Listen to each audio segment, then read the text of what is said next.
for me, it's still really hard. Like, I will never not extol your, not virtues, because that's the wrong word for you.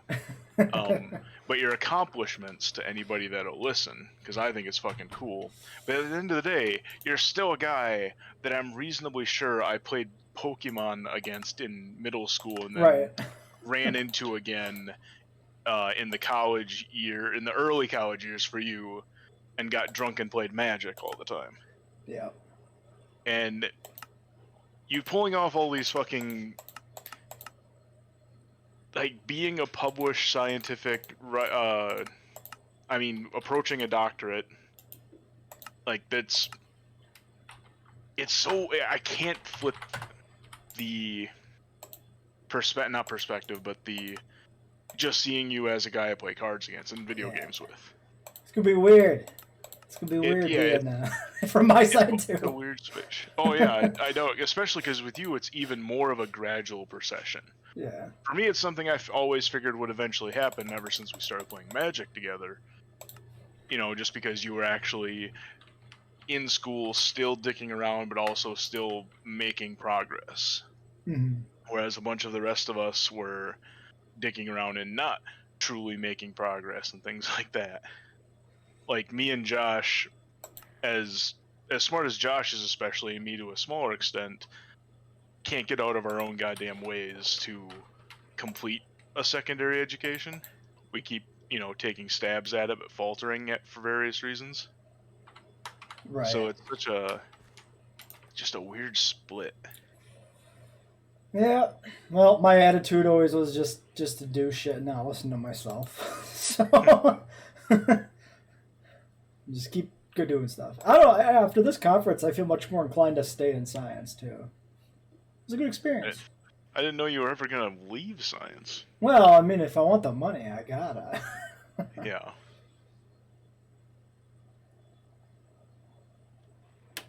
All the real money is out in the industry. I'm gonna talk to. There's another student there like a year after me, I think, maybe 2 after me. He's looking to leave for industry soon.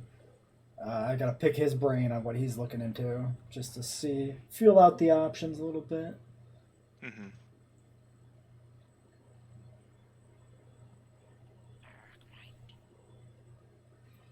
But I figure kind of either way, I'll probably try and do a postdoc next.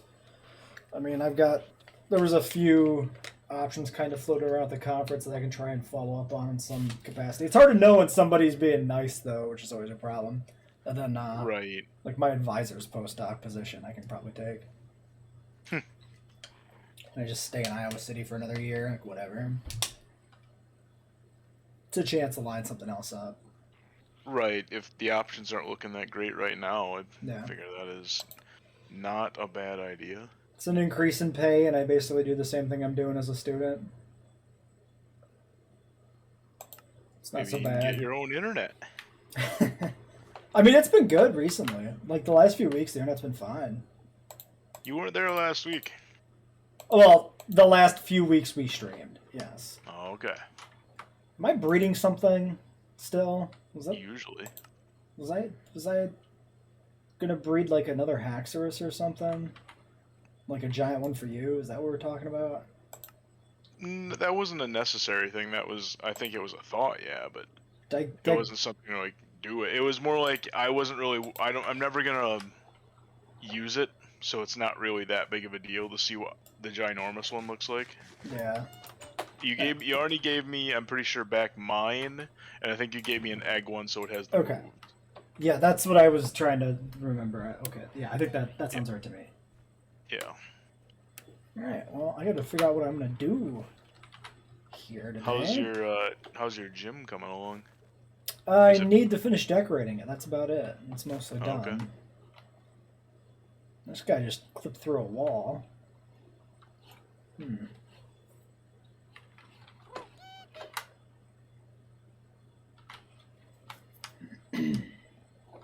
But the Carnegie was also super cool.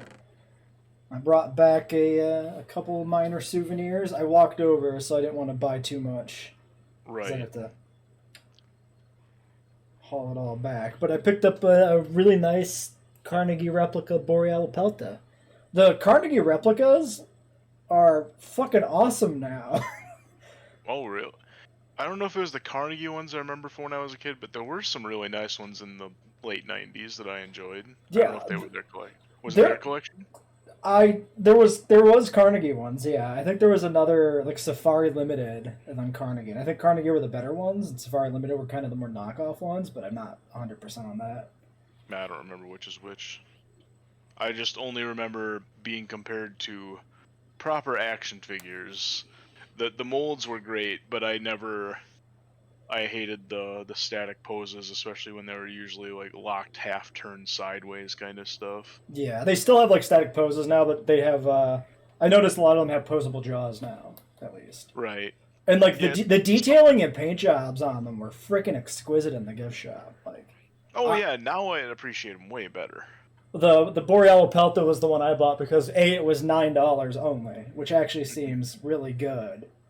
It's like a palm sized Notosaurid, but like $9 for that seems pretty decent. And then it's the real life coloration with the red, the brownish red color. It even looks like it's got a fucking cloaca, and I don't know if that's an accident or deliberate. I didn't notice it when I bought it, but like it's perfectly positioned and has its own color. So I'm pretty sure they gave it a fucking asshole, and that's amazing. I mean, they're meant to be more realistic. They're not, they're not toys. Right. They had a Baryonyx and a Ceratosaurus that were both fucking insanely cool. But, A Baryonyx what? You cut out for a second. A Baryonyx and a Ceratosaurus. Oh, okay. That were like exceptional. I mean, everything they had there was cool, but those ones were especially great.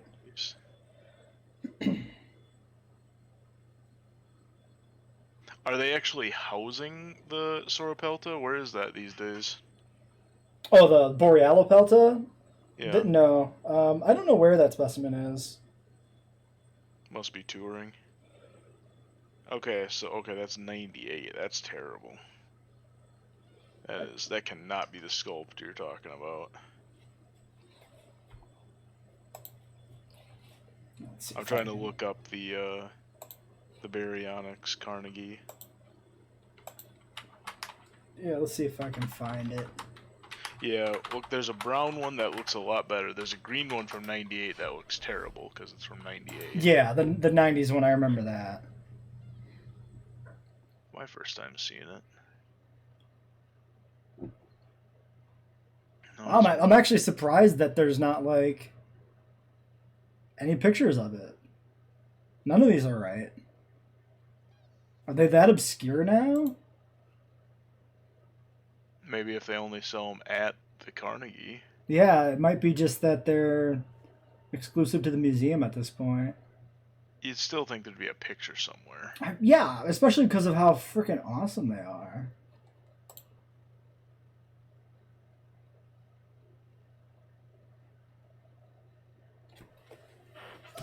Unless they're not like branded Carnegie anymore or something. Yeah, check your Sauropelta. Or Boreapelta, sorry. What's its branding? Yeah, it actually doesn't have a Carnegie stamp or anything on it. Huh.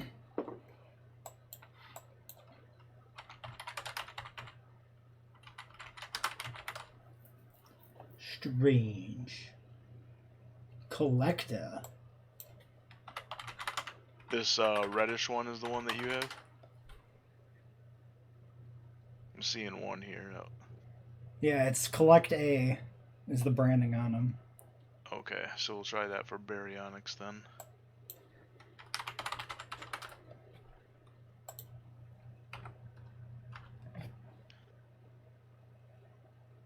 It's the one with kind of the spotted coloration.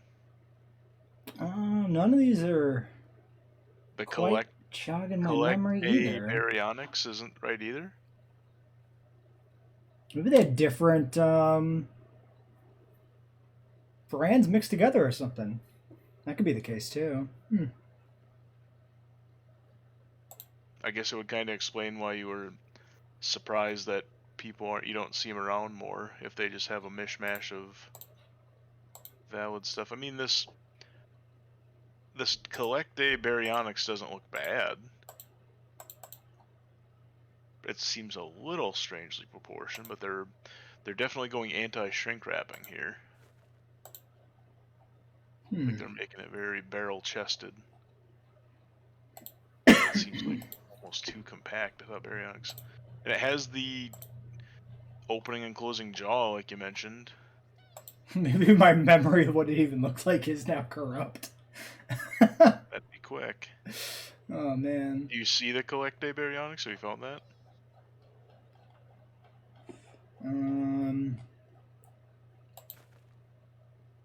Yeah, this brown spotted one. Yeah. I don't think it was that. I think it was a bit more.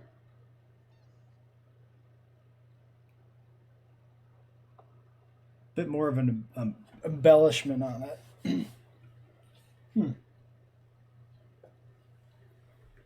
Maybe it was the PNSO. Okay, no, actually search the asshole. Come on. There's Capo Baryonyx, which is straight out of the early 2000s. That's not bad, but there's like a... Did you ever play the Carnivores? The later... Or, no. I think it was Carnivores Primal Hunter or something like that. I have the Steam Carnivores. I don't know what that one is. That's a remake of a 90s one, which I did play the shit out of. I loved as a kid. That I definitely...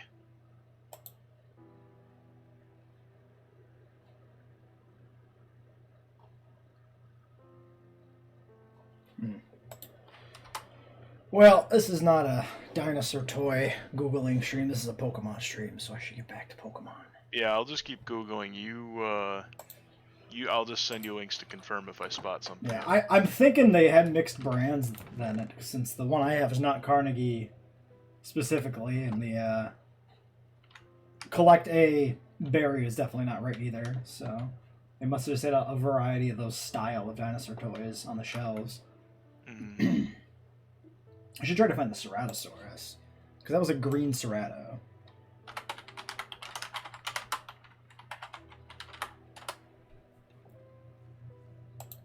Because yeah, this guy's definitely more here. Yeah, I'll just quick link this one. I'll throw it up at date nights quick. The Cerato was Popo. Maybe it was a Popo Baryonyx then. Maybe it looks better in person. I mean, I remember this. I liked this artist's style. I still pretty much do.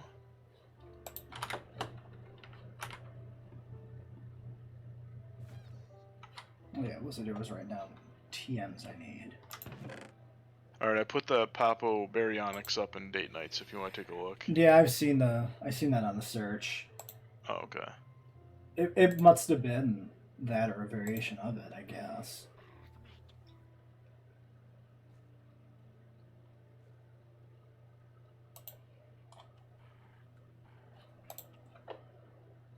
Man, my memory's bad. I mean, if you were drinking, that didn't help. I wasn't drinking. I was thoroughly pooped by walking. No, I went for a nice walk and to go look at a dinosaur museum while everybody else went and got drunk. I mean, how you were there for like a week? Yeah, that was the last full day. I skipped out on like the closing ceremonies and stuff to go to the museum, so. Nice. Shoot, where did I just write that down? I literally just wrote down to. Oh, there it is. Well, okay.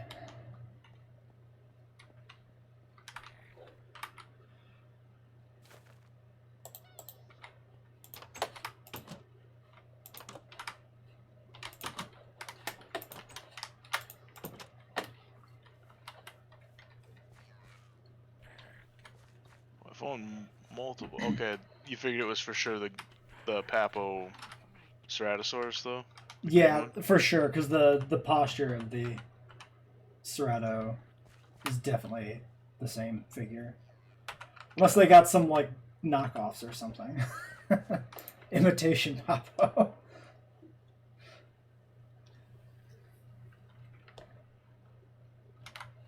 But yeah, the green Cerrato, like with the one raised leg.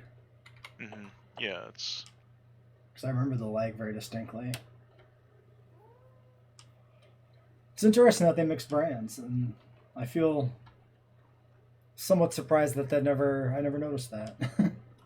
I think I kind of came into it with a preconceived notion of Carnegie replicas being a thing, so I Pretty think. sure they. Well, I mean, they were clearly back in the day. Oh yeah, So. back in the day for sure they were.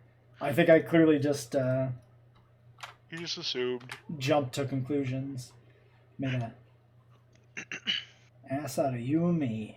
Hmm. Driftloon, one fucking star. Not sure how much of an ass this makes me. Don't lump me in with you. I can only go with what information you give me. They had a little Cerrato at the fucking museum. It was Dryosaurus size, paired with the Dryo in the exhibit too.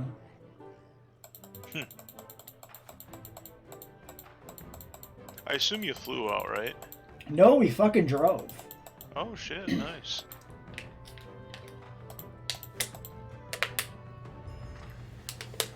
We left Pittsburgh at 8 o'clock this morning, and I got back at 6 our time. So Damn. I think there's a time zone shift in there. Yeah, there is. Hell, yeah. Oh, I just wonder if there's two. I think it's just the one, but I can't be trusted. Yeah, it's just the one because my phone time didn't reset. Because I was very confused when I got back and my phone said it was 7, but then I looked at my computer and it was 6. Oh yeah. And Pittsburgh was an interesting place. That's you get to experience every economic walk of life on the trip between the hotel and Carnegie. Damn. Well, I think a lot of truly big cities can be like that. It was insane how fast it shifted from dirt poor to like fancy college campus area though. Like literally within eye shot of each other. You just go up the hill and around a slight corner and like all of the garbage on the ground disappears and it's just college campus. Fancy college campus right. Too. Interesting. Whereas like the area just down the hill, there's like just sacks of garbage everywhere and shit. It's just like right there, right next to everything else. Trickle down economics does not work. Well, I mean, anybody can tell you that. Well, no, not anybody. No, there's too many deniers out there. Yeah, it's literally down the hill, so it doesn't work in terms of economics or physically. All the dirt and all the garbage flows down. Yep.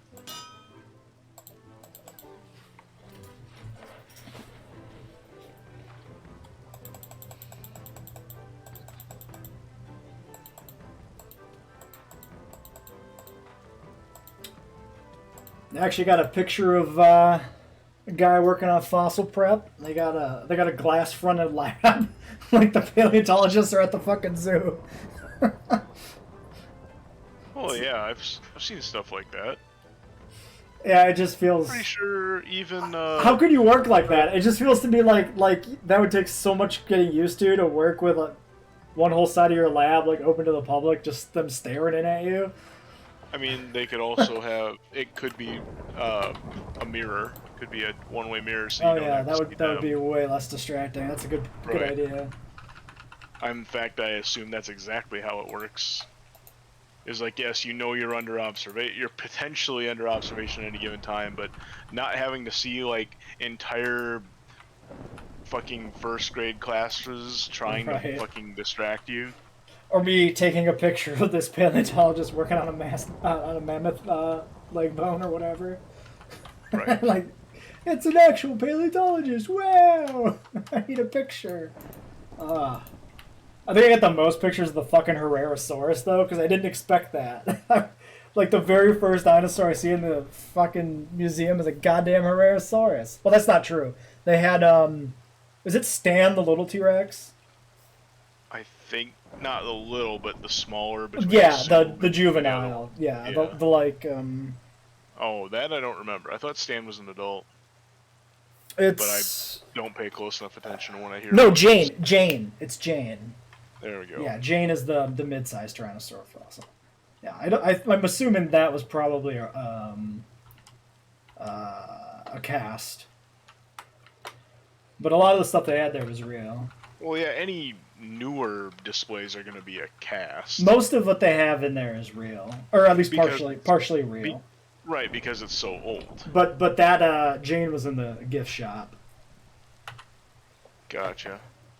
Yeah, they fucking stopped that practice, man. That was terrible. Drilling holes in actual bones.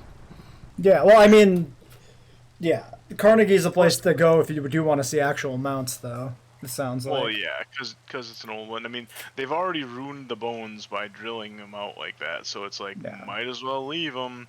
But yeah, I mean, that's one of the big things, if I remember right, is that's where the tail dragging predominantly came from. Is like, oh man, these metal skeletal or these structures can't hold up these heavy ass bones. They must have walked like this. Yeah, I guess Jane is in Rockford, Illinois.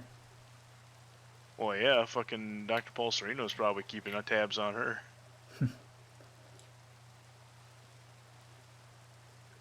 The Illinois Burpee Museum of Natural History. Oh, that's not where he's at. The Chicago field, last I heard. Although it has been a while.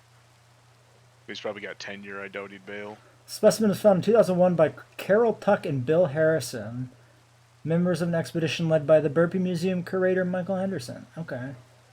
Huh.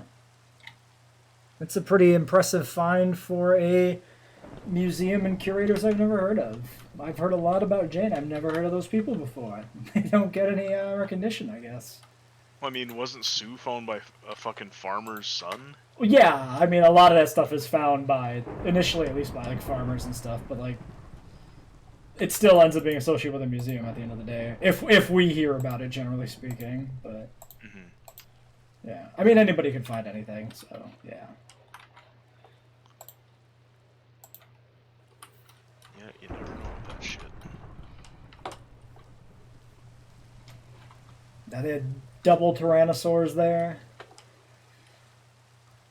I gotta say, the thing about seeing a tyrannosaur fossil in real life, the fucking proportions of the bones are the thing that don't come across as strongly on the internet as they do in real life. Just the robustness and like the feeling of fucking mass on a tyrannosaur skeleton is wild in person. I haven't been to... Yeah, I don't think I've been to a museum since middle school, but that's when I was in Smithsonian. And, God, I just can't remember. They had to have had a Rex. Just the thing that sticks out to me is I'm pretty sure, I can't remember if it was I want to say it was a Carcharodontosaur skull was probably my favorite thing I seen when I was there. Because when I was in middle school, that was a pretty fucking new find and setup. That skull was a big deal at the time. Yeah, I wish I would have had a little bit more time to investigate, but I felt like I needed to start getting back, so I was only able to burn like 2 hours at the museum or something. But it would have been really fun to look over every exhibit and see how much was real. God, it kind of ties into your one thought before the other conference was canceled out in, what was it, Utah? Yeah. Like, there'd be a thought is hitting up a museum. That's someplace that I certainly, well, boosted and everything else, wouldn't be that worried about, because museums aren't exactly aren't very often attracting the kind of people that you'd worry about their vaccination status. Generally speaking, yeah. Right. Well, I mean, the few that would be there that wouldn't be vaccinated are far between compared to, say, going to like, oh gee, I don't know, fucking Rockfest. Right. Or, oh yeah, for sure. Yeah, like it's also just tends to not be a super crowded venue. Exactly, and that's the other part I was going to go to. It's already not a popular, like, destination for most people. Yeah, I mean there was a good dozen or two people I saw in the dinosaur exhibit over the time I was there, but the place is big enough that everybody was more than 6 feet apart. Yeah. Generally, one person per exhibit, basically. Yeah, I would not worry about any of that stuff. Like, even zoos are going to be more crowded than that kind of thing, you know? Oh, yeah, for sure. Absolutely, they will be, yeah. Although, granted, yes, majority of zoos are largely open air, except for the part that I care about, which is pretty much always the reptile house. Right. Me and my mom also went to the Smithsonian Zoo, and I'm pretty sure I spent 90% of that visit in the fucking reptile house, Yeah. especially because they had a big pond of gharials. Oh, that's awesome. Yeah, dude. I was going to the museum. I'm like, yeah, museum would be cool. And then the second I get in there and see my first dinosaur fossil, I start grinning like a fucking kid again. Yeah. And then when I get done with the dinosaur exhibit and I go to the next section, it's a bunch of fucking mammals. I'm like, oh, fuck this. Turn around, go back. Yep. Yeah, exactly. That was I tried to check out other segments of the the full on goddamn Smithsonian Museum, and I was still like, yeah, I'm just gonna spend the majority of my day in the dinosaurs. Like I checked out a little bit of like an Amazon exhibit that had a really massive terrarium with leafcutter ants, which was pretty cool. Like, and I'm pretty sure they had some poison dart frogs, and I enjoy that. But I will spend an entire fucking day in the paleontology segments, in the wings, easily. Yeah. Ah. Yeah, I want to check out some fucking museums. I mean, I'm going to check out some more museums in general, but Right. I am down for a museum-focused trip. Yeah. Or, yeah, just taking one. Like, shit, when's the next time you're going to visit this area kind of thing? That is up in the air. Okay. So then the other thought then becomes more of a middle ground type thing. Yeah, because, like, if I'm hanging out with a Polish lady on a trip, that's kind of my early summer vacation right there. But I can't really take too much time off this summer because I'm graduating, so Right. that little 2-week block that I am taking off is already stretching it. Well, I mean, it could also be post-graduation. Yeah, post-graduation, This isn't definitely a needs good to happen option. fast. This is just something that would be fun to do someday in the future. Post-graduation is definitely an option. I'm reasonably confident that if I do stay in Iowa, if I pick up the Iowa postdoc, I'll probably be able to just like take August off or something. Otherwise, it could be heavily dependent upon if I have to move and if I have to have a particular start date. But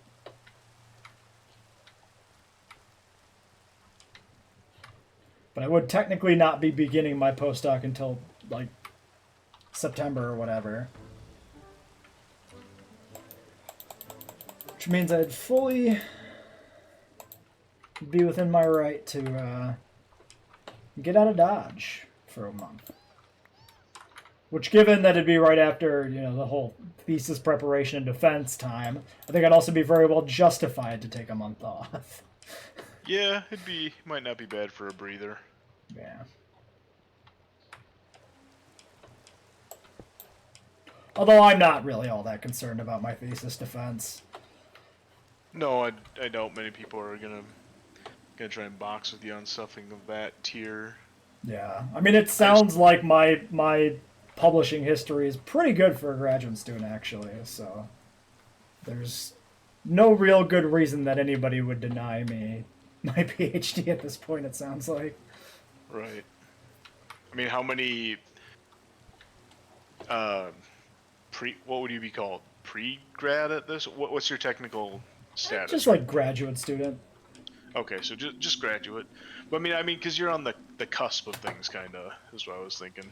But either way, even that, how many other... Oh, I suppose, how many graduate students were in the paper that you published that also spoke? So the current paper that I submitted, I was the only person who talked on that. I mean, that paper is like me and one other graduate student and a bunch of collaborators and mission people. So.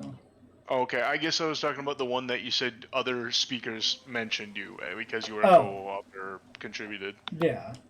So those were talks that were more like broad topic, or a broader like overview of a topic, and so that's why my work got brought up in there, as it was directly applicable.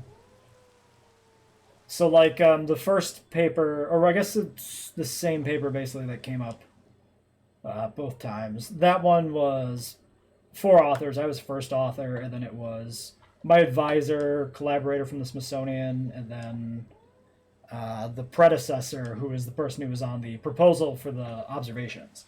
So he had like no input on the paper. He didn't like work on it at all. But since he was the one who was on the original proposal, he gets last slot on the author list. Okay, so but he would have been then. You were the only graduate student on the list then. Yeah, he would have been a graduate student when the observations were taken, but they were never analyzed underneath him. Okay, so but that's what I was driving at is how many other graduate students spoke at this conference? Plenty. Oh, okay. Yeah. I'd like basically if you want to talk and you're graduating, you get a talk on your thesis / dissertation or whatever. Oh, okay. So this was part of your. This is a build up to your thesis then. Yeah. I mean, the thesis ultimately all the thesis is just like the combined volume of my published works. Like sometimes theses are a little bit more or a little bit less depending on what you're doing. But in my case, it's just going to be basically merging my 3 publications together. Okay. Yeah. So some people have theses that are like really particular and like involved, and they don't get published as like independent works. And people cite back to theses, or it's like variations on published work. Sometimes it's all very much up in the air, but. I don't know how much that tracks to other disciplines, too, if there's trends in certain disciplines to be one way or the other, maybe. I sure as fuck wouldn't know. Also, hello, Eric. Yep. Hi. How's it going? What I missed? Good. What I missed? Talking conference and Carnegie and... We're talking about how. Pittsburgh. Wait, have you been streaming the whole time we've been talking? Not the whole time. I had to reboot everything afterwards. After I rebooted, I had to get everything up and running. Right. Oh, I was just wondering how much of the conversation has been caught and would be Like rehash. Maybe the last 15 minutes, 20 minutes, something like that. Actually, I can probably just check. I never did check my stream, which I normally do, but I got super distracted. Yeah, that's fine.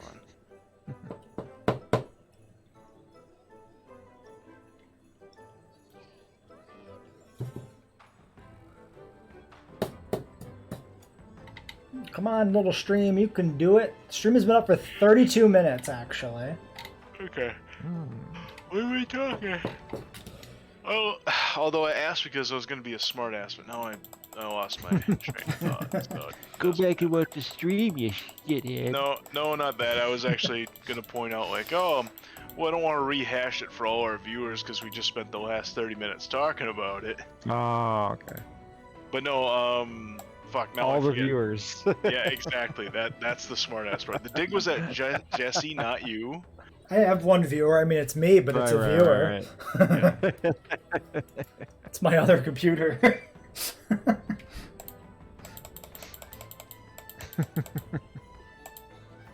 That's another thing that I do wonder. That has to tick away at some of your bandwidth, though. I don't leave it open. It was open then because I was checking it. Okay, but I guess yeah. Now you have the chat prompt on your stream actively. Like I would open my phone, but I would stop the stream, but I would just leave up on the. Yeah, I mean, OBS chat. OBS just straight up allows you to have your chat on it too. You don't need stream elements for that. Oh, that's good. I just got 5 XP candies from a single 4-star raid. That's not shabby. It's a 4-star raid. Not surprised.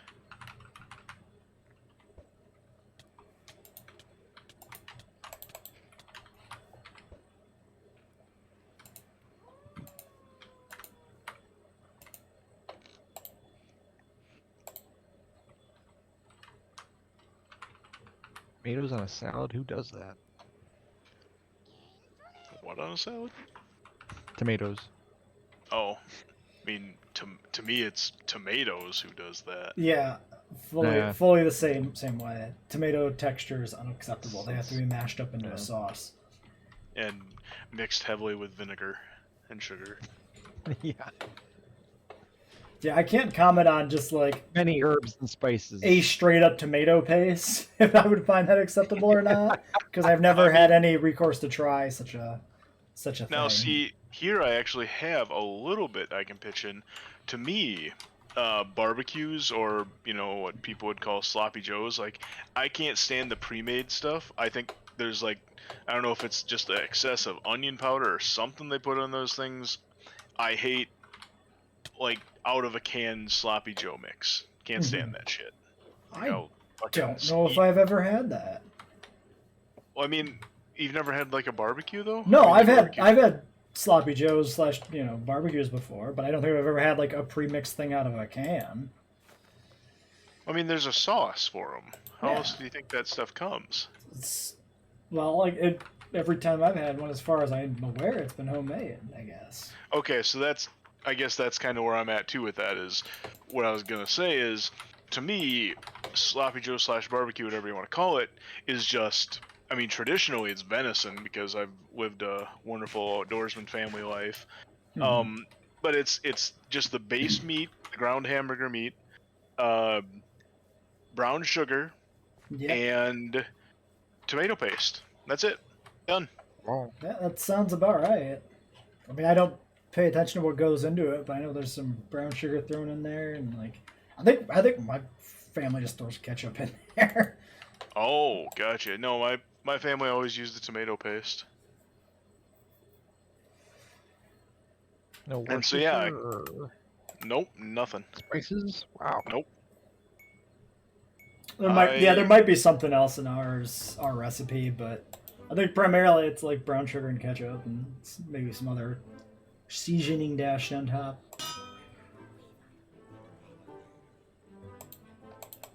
No, I came from a very meat and potatoes, straightforward kind of family. Very little in the way of fancying up. Worcestershire? Nah, too fancy. It's like me and fucking Pittsburgh going out for lunch and just getting a fucking vendor hot dog every day. It's like, Wow. I got a whole city at my fingertips, but I know there's a hot dog right over there, and I'm just gonna eat that. Tight budget apparently. Nah, just cheap. Yeah, see, I mean, okay, so the first day at the hotel, I ended up eating the hotel breakfast without knowing that it was a fucking paid breakfast. And it was A, the worst hotel breakfast I've ever had, and B, $20 fucking dollars. Ooh. And it was still your standard, like, reheated garbage buffet style fucking That's hotel awful. breakfast. It is Maybe that's the just- worst paid meal I've ever had in my entire fucking life. Maybe I should I be in a probably big was- city.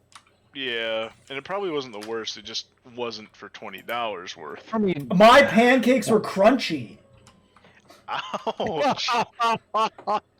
Yeah, I had 3 pancakes, and only the first one wasn't crunchy. It was Oh, just a no. tough pancake. But the second and third left were, out low for a while. yeah, were actively fucking crunchy. And then it was just like the standard Not shitty stale, pastries. but Yeah, like over overcooked. yeah, overcooked in the fucking heater thing, you know? Wow. The fucking like those steam heater things they use for like hotel breakfasts or whatever the fuck. Yeah, I know. I mean, hell, they had those at whatchamacallit, the plaza for no brand cons and shit. Because that was one of the big things we were talking about is no brand con, or comparing Jesse's conference. He tried comparing his conference to no brand. And I immediately cited I doubt that any fucking scientists were there with cat ears or free hug signs. I heard that one of the Or other room conferences is a notorious hookup culture associated with it. Oh wow. Well, how do you sign up for that one, and can you bring guests? Maybe one of the scientist lady wants to slum it up with, with someone of a lesser intellect. Yeah, I don't know what the Not saying I'm situation is with volunteering, but I'm guests. volunteering. There's some like mustard there. of course. I mean, people bring like family members and stuff to the hotel, but I don't know if you can get anybody into the conference technically. But I don't know why not. Well, I don't think I could understand if I wasn't welcome at the conference. I would have nothing to contribute to this. I'd be in way over my head at all times. Don't sell yourself short. I don't know anything about astrophysics. Like that's Sure you dude. That is do. no. I know. Space. I don't even know blurbs that Jesse throws out. Like I have retained very little. Space has never been. I like my space with sound and lasers. Thank you very Oh, much. Jesus. The Earth has gravity, you know astrophysics. Oh, my God. The moon has gravity. Mars has gravity. No. As far as I'm concerned, that's no moon. What's a neutron star made out of? Fuck if I know. It's in the title! I threw you an easy one! Didn't even try, Garrett. No, I didn't try. I made sure. I explicitly stopped myself for trying because I was like, I'm gonna think about. Nope. Just answer. Do not think. Although that's actually a point of debate of how much of a neutron star is actually neutrons. What's a photon? Fuck if I know. Oh wait, no, it's a Marvel superhero related to Carol Danvers. Fucking nerds. Exactly that. Like I said, I would be going in explicitly with the selling line of like, hey, you want to drop a few IQ points tonight? Oh man, there was some good stuff there though. There was like one guy who nerded out and put some fucking Star Trek shit in his presentation, comparing missions to like the Star Trek generations of ships. It's like this is the last mission. It's like the classic Enterprise, and this is our mission, the next generation Enterprise. Oh man! And then there's a piece of software I use called XSpec, high energy spectral fitting for anybody who watches this and knows anything about astrophysics. But it's basically handled by was historically at least basically handled by like one dude. Like a lot of scientific software is like amazing and done by a single person over like 20 fucking years. Like the legacy of this program goes back to like fucking Fortran code in the 70s and some shit. See, I only know Dr. Tran. But he did a fucking talk on it. It was fantastic. It was the funniest talk there. The dude, he's like an old gray bald dude with a ponytail. Just like this thin, frail old man, and he's fucking awesome. If you're watching Keith Arnaud, props. Good talk.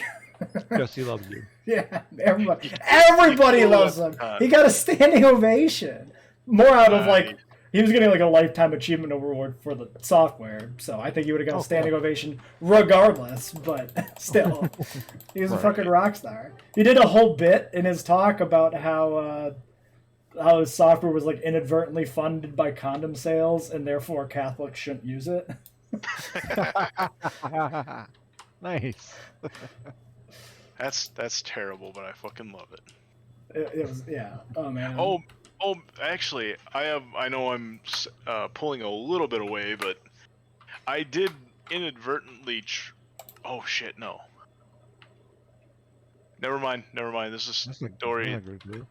Well, okay. Let's put it this way: my brother-in-law, in addition to being a jarhead, is also very Catholic. Oh no. Yeah, and me as far as Catholicism goes, for me, tastes great together. Yeah, I go as far as dogma is my. That's the start and the end of my respect for Catholicism. Uh-huh. And I triggered the fuck out of him at dinner the other night. Oh no. Because, well, as is one of the favorite things of Catholics, pregnancy came up, and I was making A favorite topic, I'm sure. Oh yeah, that's when him and my sister were like they'd been dating since high school, but when they were getting closer to actually marry, I don't know if it was before or after the marriage, but when it was around then, me and him went out to Buffalo Wild Wings in Eau Claire there, and we ate. One of the only times me and him have ever truly just hung out one-on-one, and I wouldn't say set some ground rules, but it established like, dude, me and you will never, and I mean ever, have serious. Yeah, pretty well. I'm doing that for you at this point, but Okay. I didn't say that to him. He would never. We're gonna do it, man. Yeah. But like we are never going to talk politics or religion. Mhm. We will never see eye to eye on this thing, and all we're going to do is make each other mad. So we're never going to talk about it. Is that okay? You know, like, is this okay with you? And we're like, yeah, we'll move on. All right, cool. We're at Buffalo Wild Wings. Let's talk sports, because gosh, I love the Packers, and I know you do. You know, it was all right. We're not even gonna have to bury this hatchet because we're never getting into it. But suffice to say, he is somewhat active on social medias, and he is very what you'd expect a Catholic jarhead to be like on social media. No, yeah. And if I want to, yeah, I unfollowed him on Facebook, but there other services don't have just that easy unfollow option. Right.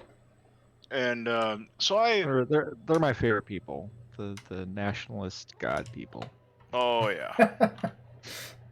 Surprisingly enough, though, in his social media, well, actually, I should say, thankfully enough, his social media isn't nearly as bad for the religion, but it is definitely for the politics. He's hard on the politics for all that stuff. Sure. Big Joe Biden fan, huh? Oh yeah. Oh yeah, with He just- the most original joke ever of "Let's go, Brandon." Like, boy, you got him there. You Wowee. stuck it to us. What do you Yeah. think? You I'm expect so military people to be- triggered.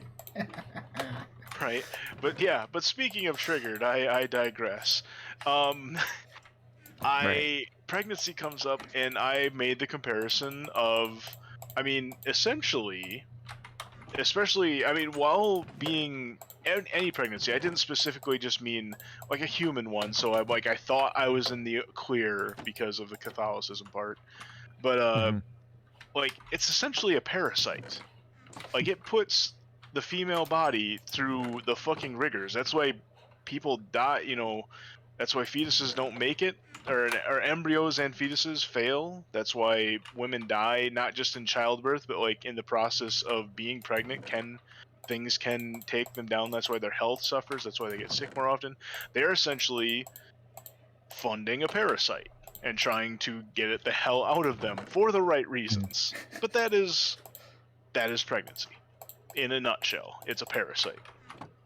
And as I go into this little bit and make this joke, and my grandma and sister are amused by this. Like, they know my sense of humor. They're not upset at all by me. And they're the women there. Like, they're the ones who can actually bear a child.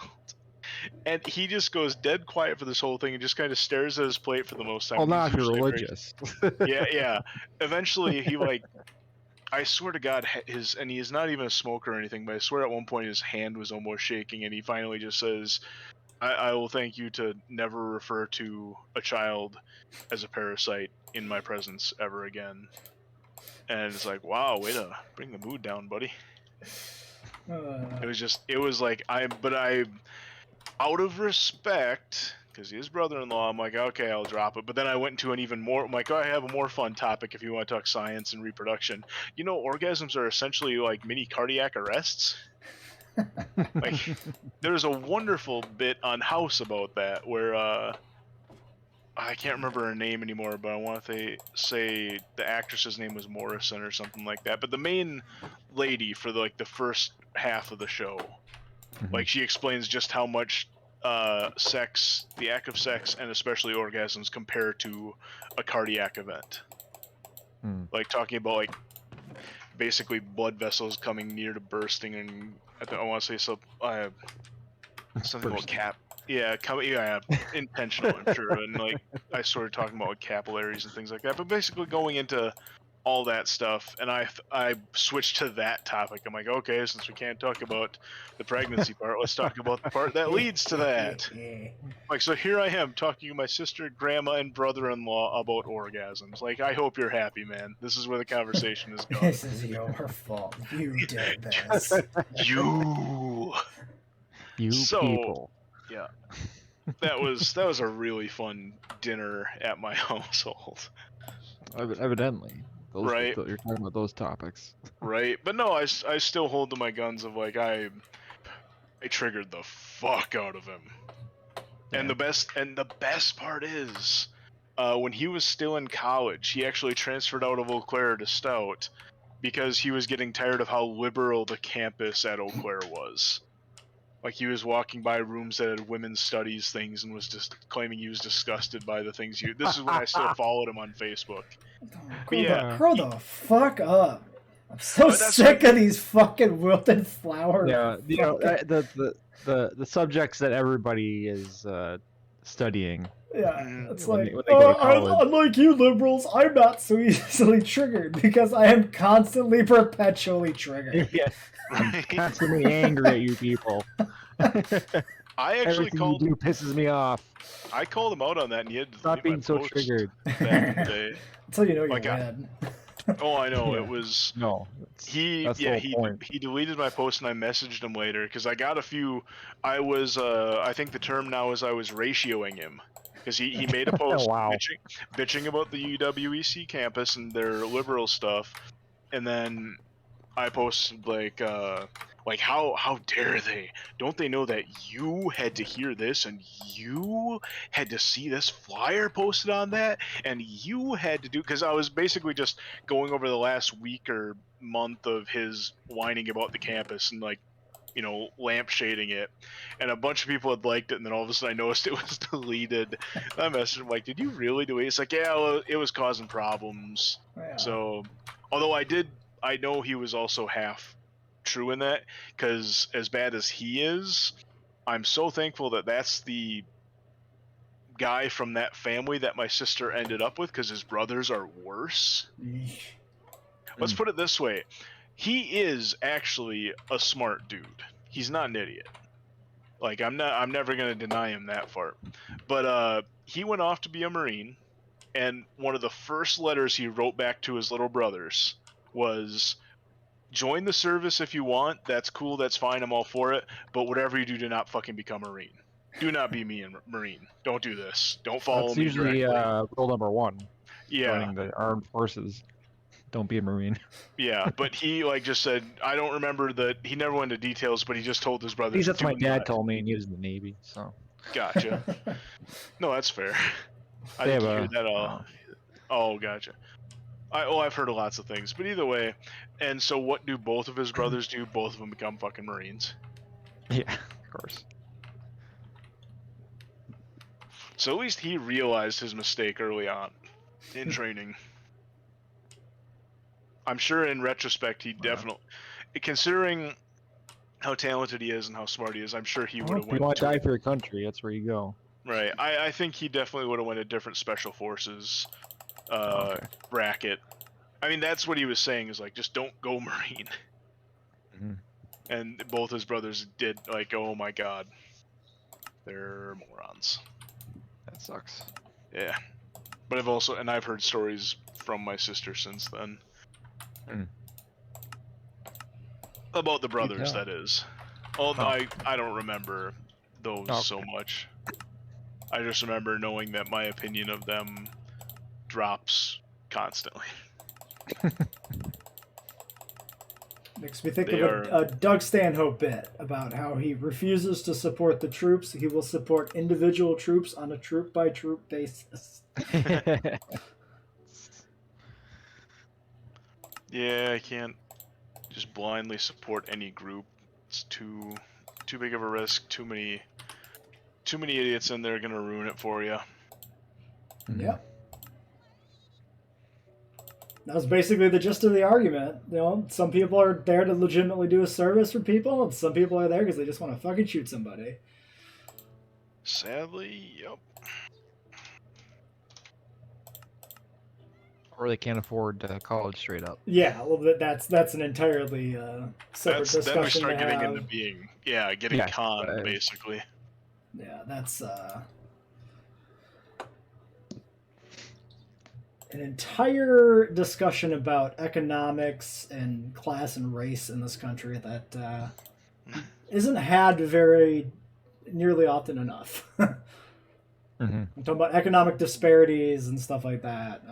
What? No, we don't have any of that. You got to talk about the military-industrial complex. How the military takes advantage of that. Yeah, Yeah.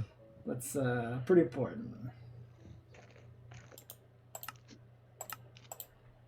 I don't think we have any issues. I think you're making it up. Yeah. It's just liberal propaganda. My bad. Yeah. Yeah. Here I am Socialism. propagating the liberal propaganda that makes up reality itself. So. Socialism never Oops. worked. Shut the fuck up. Yeah. Except for the fucking fire department. No. That's funded by pure capitalism. I don't know what Yeah. you're talking about. That's yeah. I don't know. Where are you getting these ideas? my Who is filling your head my with capitalist checks go to the fire department. So you're wrong. It's like, I don't know about you, but we always go and pay to the fire department for chicken dinners. That's how they run the whole thing. Mm-hmm. The fire department chicken dinners all year. They never have any other funding come into them. It's just when that's how fire departments are founded. That's how they are ran. Yeah, the They bake used to sales have- they have. Yep. They used to have dances. They gave up on the dances for some reason. I don't know why. Which aren't a form of socialism at all. But Nope. Nonsense. You get your head out of or get all these ideas out of your head that someone has clearly filled you with. Those were pretty classic. The old fire station shindigs. Yeah, I don't know if it's just because the town I'm in, but I don't think we've ever had anything like that. Maybe there is. I just don't live that kind of pretty life. sure. Like, I'm pretty sure the police run fundraising events too. Yeah, well, I mean, there used to be like big parties at the firehouse in Eau Claire because my father was a volunteer fire department. Like not fundraising, but like just. I don't know if they were fundraising or if they were just open I all firefighters bring your friends and families and have a. That was my assumption that we were talking about like cookout or whatever at the firehouse, that kind of thing. I was a kid. I don't remember if they were collecting cash or not. Right? It doesn't exist. Your money is just a thing that gets in the way of you getting dinosaur toys. That's all it is. Right. So yeah. When it's ain't that the truth? Yeah, when it's happening somewhere that doesn't directly involve me, it doesn't exist. So I have no idea. I'm sure it was probably something where you had to buy a ticket or something, but to at least recoup the cost, I would imagine. Right. Those are nice. I don't do anything anymore. I actively seek to get away from parties. It feels like it's like there was a grad student party, grad student senate for the university ran some shindig at a what do they fucking call it? Like a beer garden thing near here. A big fancy beer place, not a bar, because it's like a big standalone fancy building with a garden, a patio, and shit. Like a microbrewery? I don't know if they brew anything, but big fancy place. But yeah, they had a free fucking buffet thing for the grad students, and the day of that came, and I was like, I don't really want to leave the house.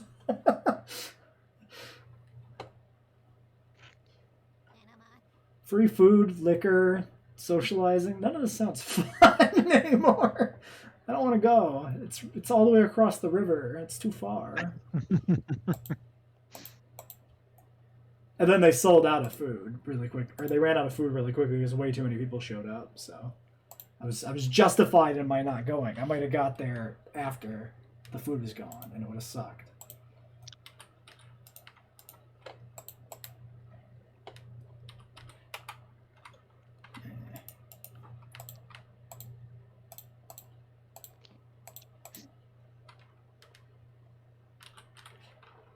So with most salads, you get Garbage, yeah. tomato slices, or cherry tomatoes. Mm-hmm. Apparently, Famous Dave's. They put diced tomato in them, and it's awful. That was one of the things we talked about earlier. Tomatoes are just terrible. We all agree. Yeah, I'm not a huge fan myself. I mean, cherry tomatoes are fine because they're easily removable if you don't want them. I think I ate a tomato accidentally recently, and I didn't hate it. Fuck, what was the context of that? Oh shit! Don't say it ain't so. That poison. I ate a fucking falafel quesadilla. That was Ooh. really interesting and pretty good. Release the falafels. We, my advisor and our collaborator from the Smithsonian went out for a luncheon down into Pittsburgh. We kind of wandered around until we found something. We ended up eating a little Middle Eastern place in Pittsburgh called, I think it was called Rosewater. If anybody is looking to go to Pittsburgh, I recommend that well enough. And their little falafel quesadilla thing was pretty good. I got some baklava to go with it. Classic dish.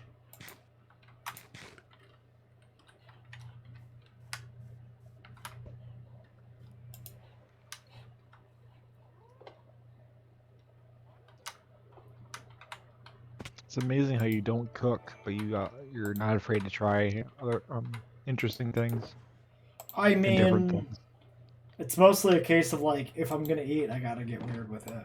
So No, you don't have to. That's not required at all. I had to eat. There's like no reliable food at that conference. Although on like one day they put out like these snack trays all the time in between like sessions. So you'd have like an hour and a half straight of talks and like a 15-minute like coffee break with some snacks. And for one of the last sessions, they put out just a fucking bunch of candy bars.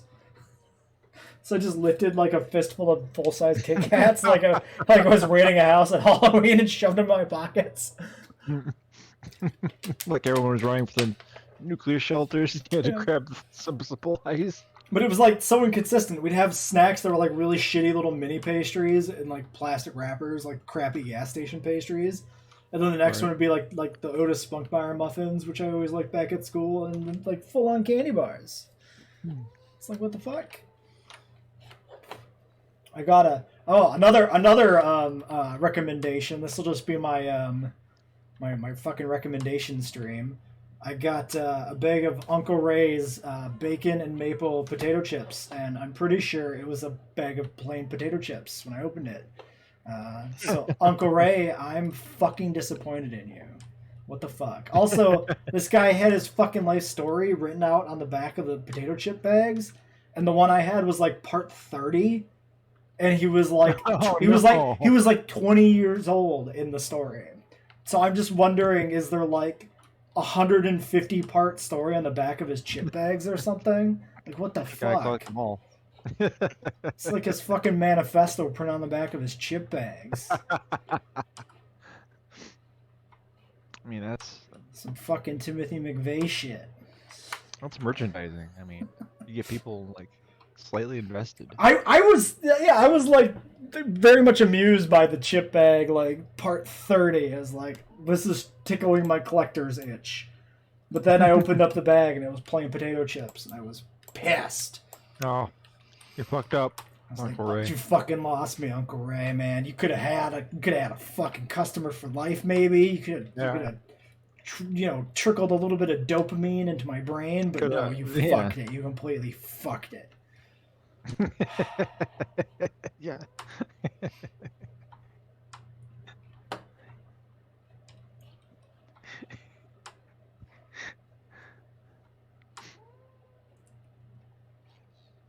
What else did I So- have?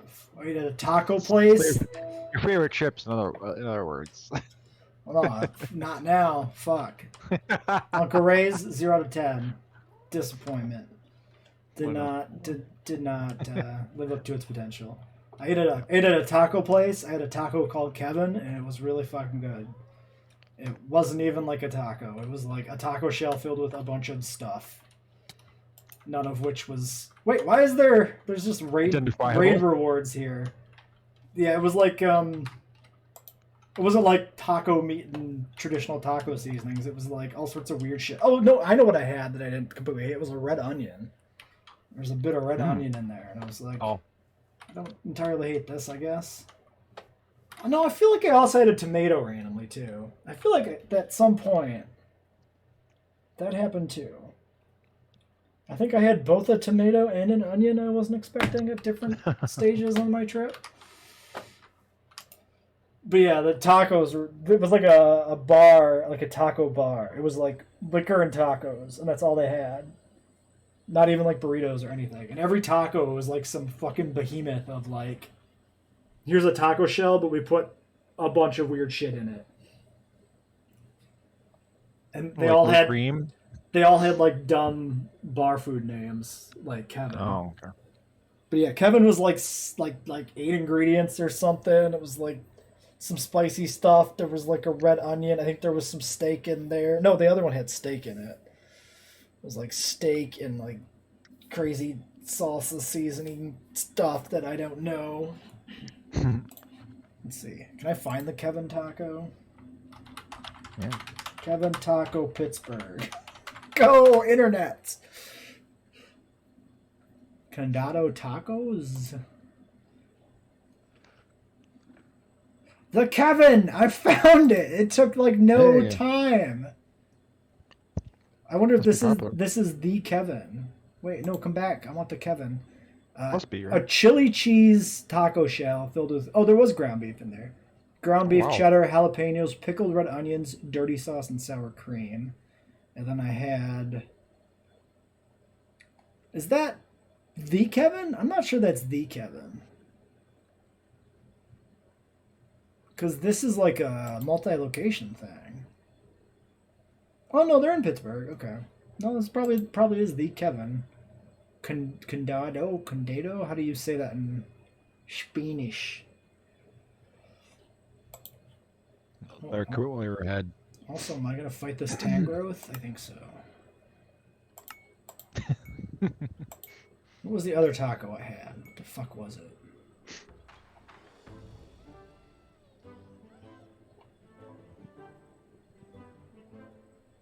Oh, I think I had. Was it? No, I didn't. Did I have the ooey gooey?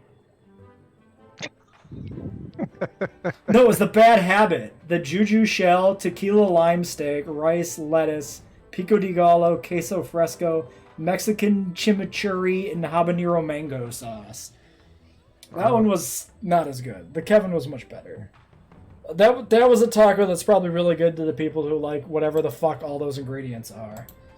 Well, like I said, the same goes for just about any taco. But for me, I was like, what the Right. fuck is this stuff? What's this weird green shit in here? What's this other weird shit?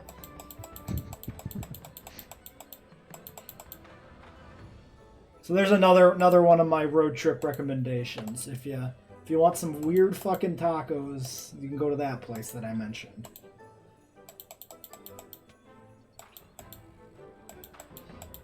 Wiener World, good hot dogs. That's where I got my hot dogs while I was in Pittsburgh. I got a bacon cheddar hot dog on a pretzel bun. That was pretty good. Mm. Just a big, thick pretzel bun with a massive hot dog in it, and then bacon and cheddar all over it. Sounds amazing. It's pretty good.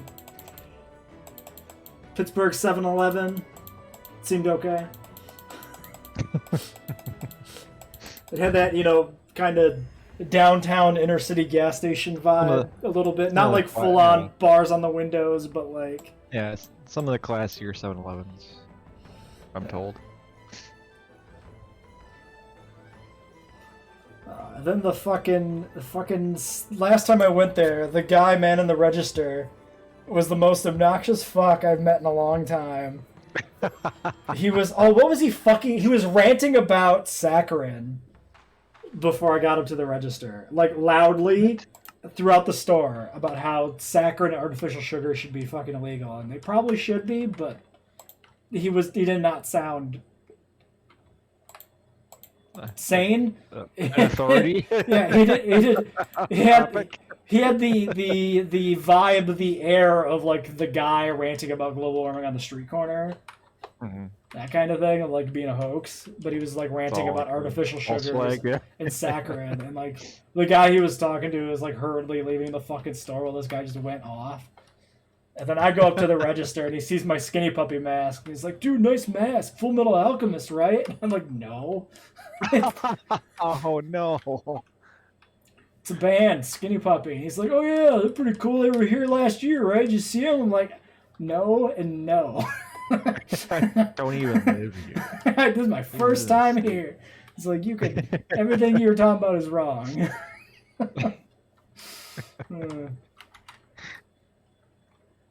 I'm always such an asshole because I always have that fucking asshole vibe to me when I say no and like correct somebody on something.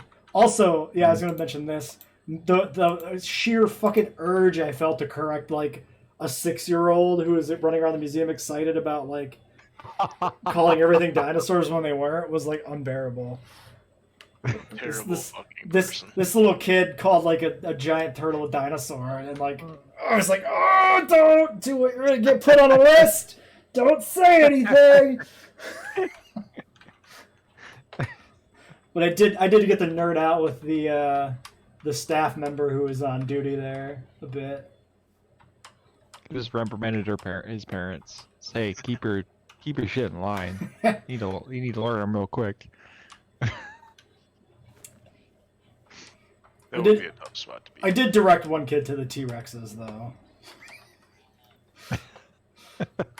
I had to. The kid was like, "Is that a T-Rex?" to like the juvenile Ceratosaurus. I was like, "Oh no, fucking adorable!" But like the T-Rex is around the goddamn corner. They're way bigger. I didn't say that. I was like, actually, the Tyrannosaurus is around the corner. But like, man, I hate children. I hate children, but they're bearable when they're at a museum. You're sounding trying. Very Grant-like right now.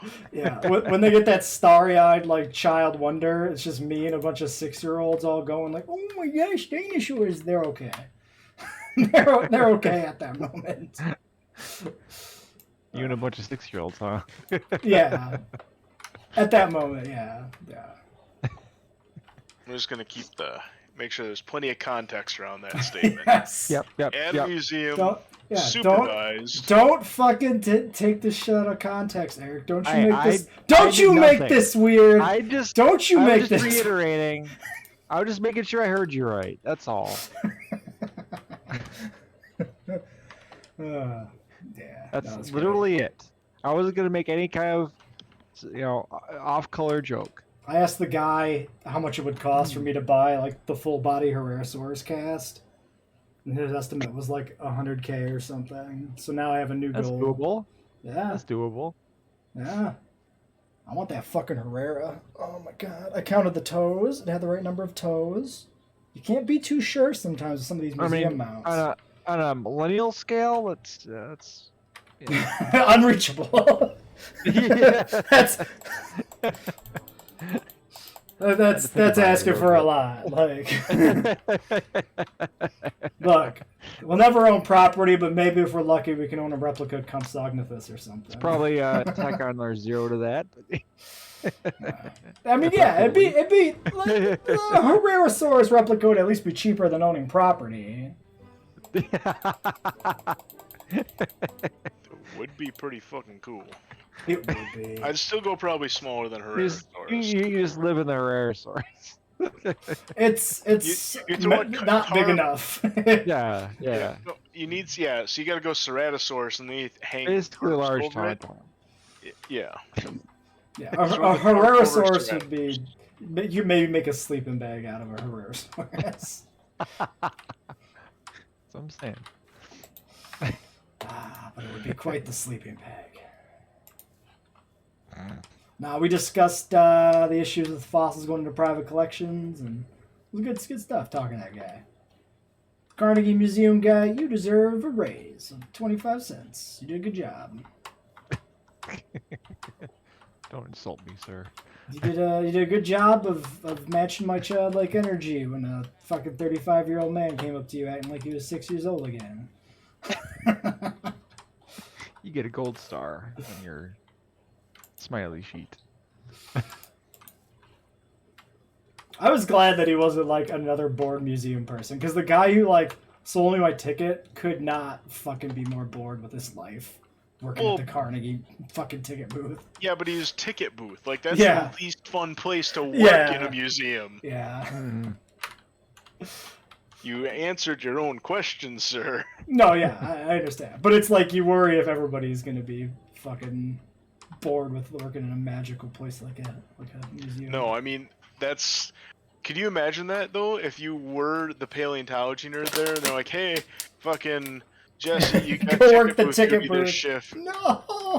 Oh man, yeah, that would suck. That's probably like the punishment shift right there. Maybe. Somebody definitely tripped over a priceless artifact. Or he got a fact wrong and his boss heard him. Did you just call that a patasaurus, a brontosaurus? You going to the fucking ticket booth, dude. Ticket booth duty for a week. No. Some intern pisses off the curator. You got ticket booth duty. Fucking, they had a Diplodocus. I feel like I'm probably the only person who took a picture of the very tip of its tail. They have the whip structure on it, right? Yeah. Okay, cool. Still long, boy. I saw a pterosaur I've never heard of before with a really fucking weird like tong beak, like salad tongs. Oh. That sounds vaguely familiar. God. Like needle teeth at the end, right? Maybe, yeah, something like that. I think I took a picture of like the actual info tag for that one. Yeah, that sounds familiar. I can't remember species name, but I'm just trying to picture it. Oh no, I took a picture of it, but I didn't. Yeah, it's got like not like full on teeth, but it looks like it's textured. Oh, okay. The one Like I'm a thinking of- spork. Okay, the one I'm little thinking of had spork-like. like teeth Yeah. just at the end. Definitely a fish catcher. Yeah. Okay. There are birds that like that. Like With teeth? no, with like Oh, tongs. sporks. Oh, okay, yeah. Well, I mean- not sporks. Well, I mean, we're gonna have to rename the spoonbill stork, so spork it I is. have to fucking upload all my pictures. Precisely what I was That's looking up to- I got so many pictures. They got the Anzu there.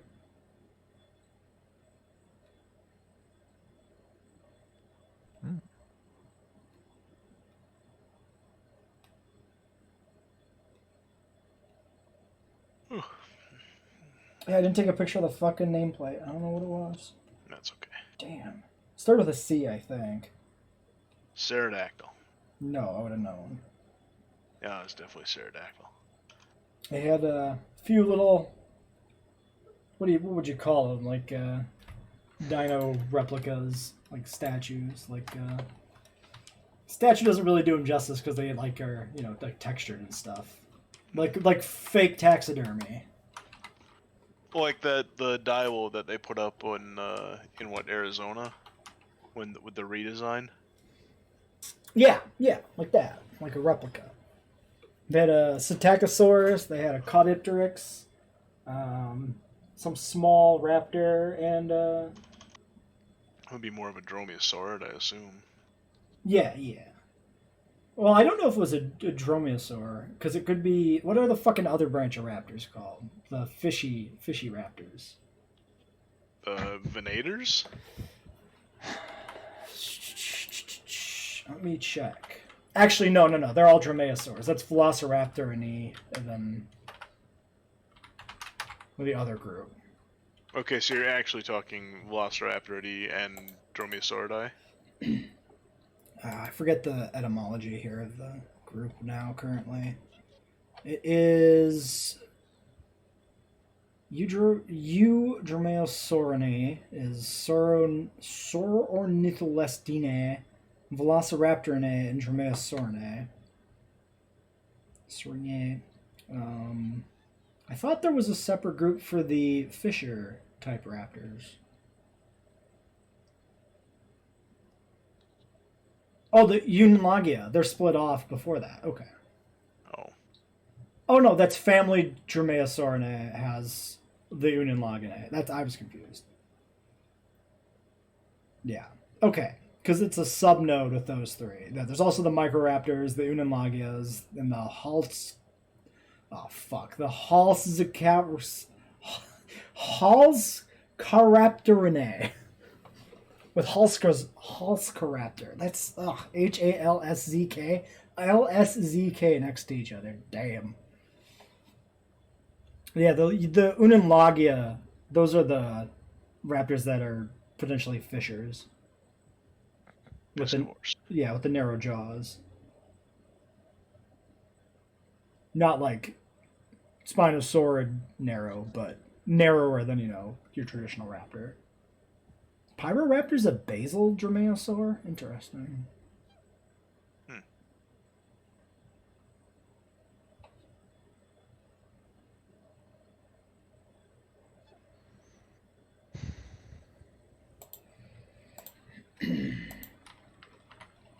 What am I doing now? I forgot what I was doing in game.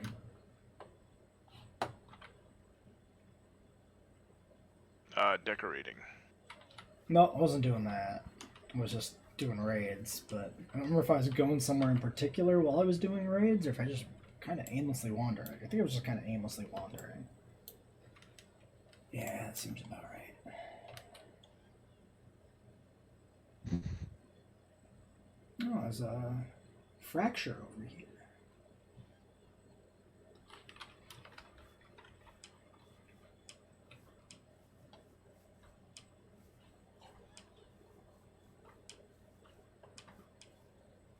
There was right before I left, there was 3 old people, like 70-year-olds in there, 2 guys and an old lady. They're all like looking at the tyrannosaurs, and they still had like childlike wonder at the moment, which was fucking great. Look at the size of those claws. Like these like old, elderly, retired people. I'm like, this is great. Ooh, a Sizor raid. Holy shit. That's probably 4 stars only. That's surprising.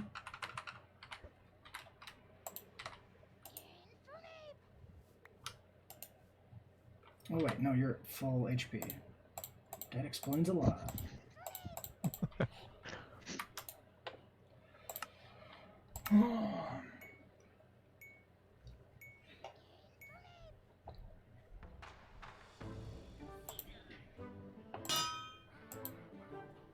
It's some sort of like Mosa documentary too that they were showing, but I didn't get a chance to like check that out. Figure I can watch videos at any time. Can't waste valuable museum time on a video when I have such limited window. Exactly. Well, the Mosa skeleton is pretty impressive though. Wouldn't want that son of a bitch coming down after you. Oh, fuck. Wobbuffet just bodied this Sizor through its shield with counter.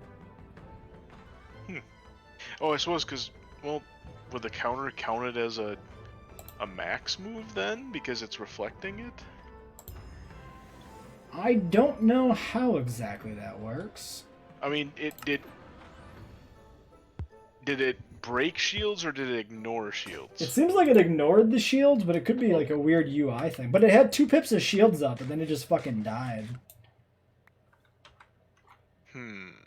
Because Max breaks 2 shields and does some damage still, so I don't know. Maybe it's something like that where it took out the 2 shields and killed it with the residual damage after the shields. But I don't think I've ever seen something take out 2 shields and do full damage after that.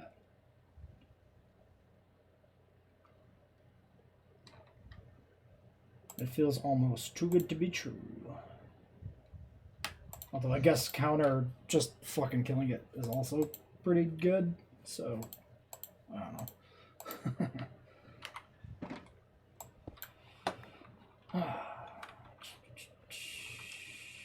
Wait, did I catch that? I don't even remember.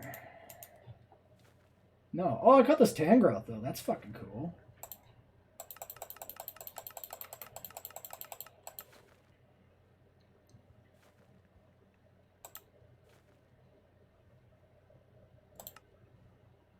In terms of other Pokemon things, my real Game Boy Pokemon Emerald Nuzlocke I did on the trip went awfully. I couldn't beat Watson. Damn. It actually took me like 4 tries and an adjustment of my fucking rule set to beat him. I decided not to like restart because it was for the trip. Yeah, that whatchamacallit, what's his electric move? The auto hit 50 electric 60 shockwave, yeah. shock. Yeah, Well, the bigger thing was just the magneton was too. I had no good way to get through on the magneton. I had no ground types, oh, so like all I had to do with the magneton was like chip damage, and I couldn't like weather the shock waves long enough to like chip it down. I ended up adjusting my level cap to match because I was trying to play with a lower level cap, and by getting it to match, I was actually able to get a Hariyama, which is how I managed to get past it.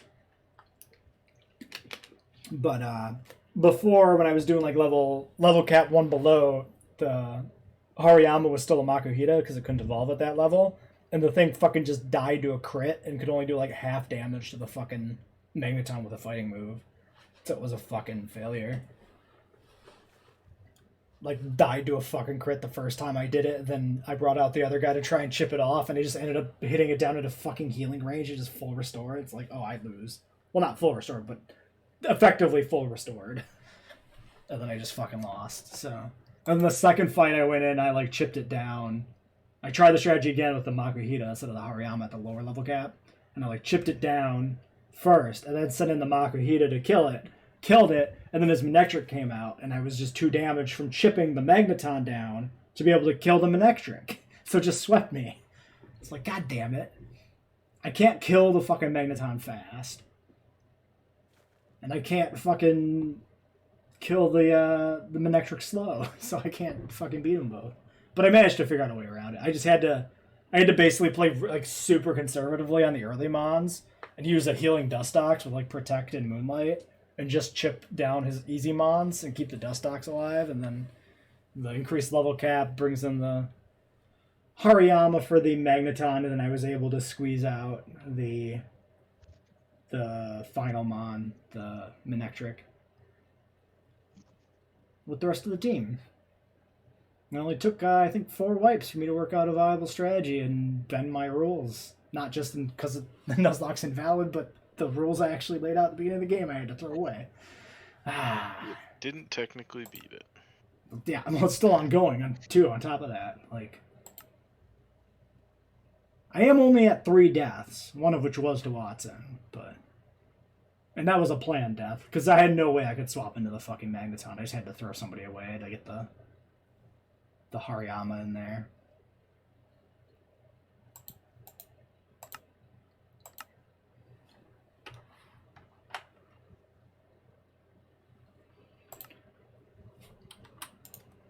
But I lost my Soul Rock. That's the only team member, like the only non-planned death was my Soul Rock that died on,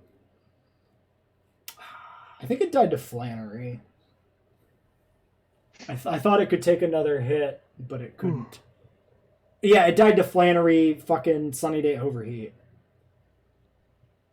I had one more Overheat I had to tank before I could take Flannery easily. Because the Overheat does -2 special attack every time it's fired. And it was the last threatening Overheat of the entire battle was the one that killed Soul Rock. And I was like, fucking damn it. I might have been able to save on a swap. I might have been able to swap over to a full health team member and just barely tank it. But I think a crit would have killed anybody. I think it's fully possible anybody I swapped to would have died too. So without having the information, because I've been playing pseudo-blind because I've been in a car for 10 hours, I think I made mostly the right choice staying in there.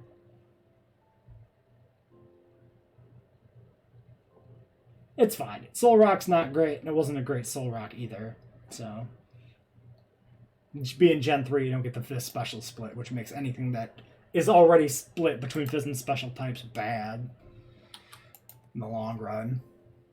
But it was nice having a rock type.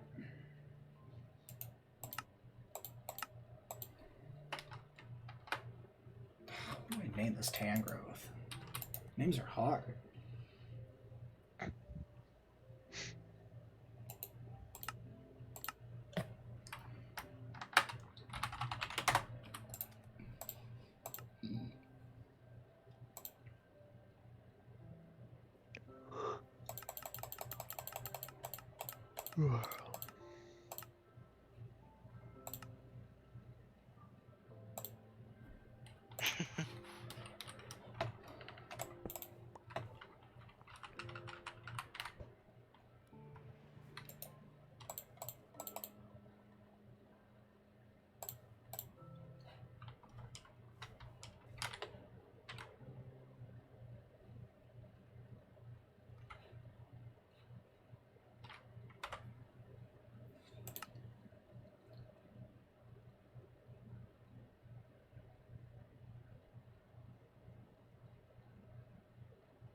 Is that a pink Mankey? Hey, Mankey's pink. Have we seen one of those? I have not, and I have a lot of pinks.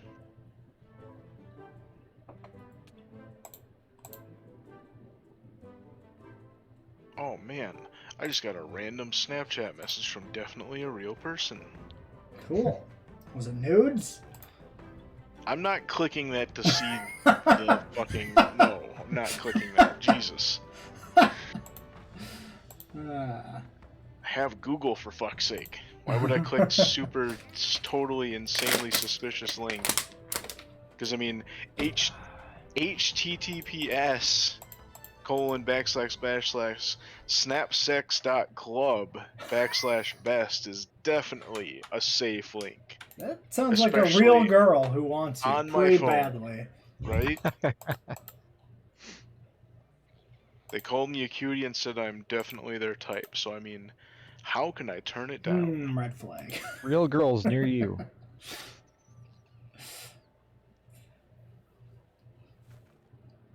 Oh yeah, I forgot I named my seal Seal.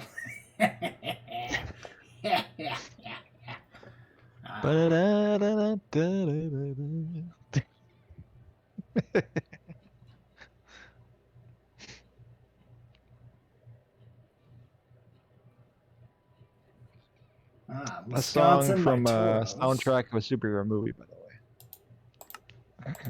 way. Oh shit, I missed it. What's up? I was looking at this very real person's pictures. Sorry. Made a lame joke. I missed it though. Hi, Made a lame seal the music artist joke. See, I couldn't place the song. I could only assume based on context. Oh, but I actually like a couple Seal songs. Kiss from a Rose is a good tune. Oh yeah.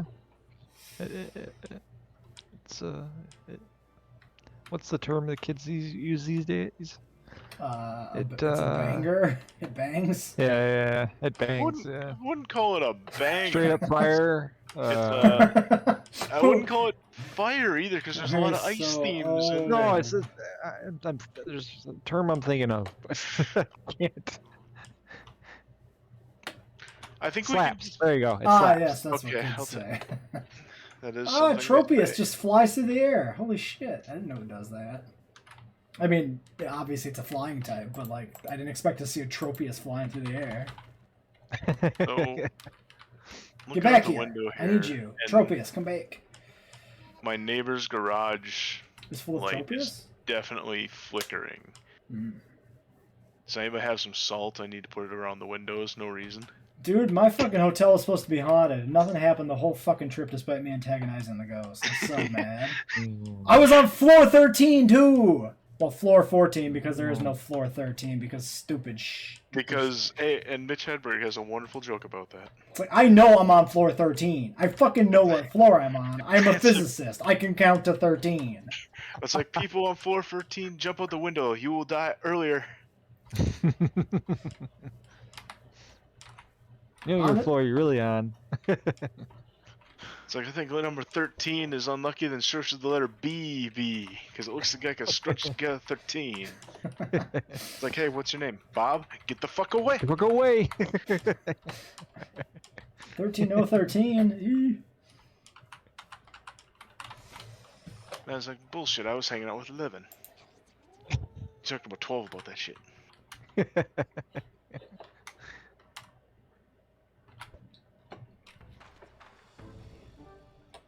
Tropy is also very, very pixelated. Nobody's bothered to give him a glow up. blow up. Yeah, it doesn't get used much, I'm sure. Yeah, I mean, I can't think of anybody who's had any enthusiasm for Tropius before. I kind of dig it flying around, though. Fucking sauropod just flies past.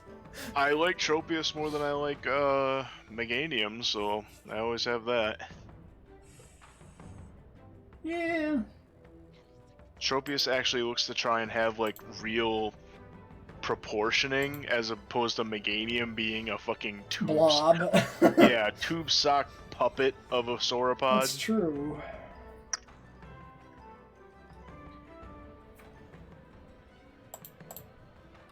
Ouch. It's a Bard. It's a Tropius.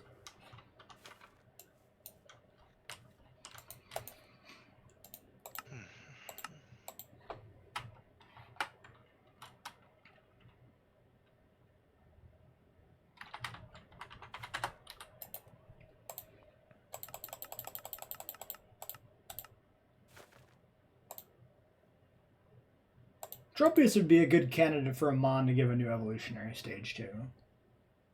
Yeah.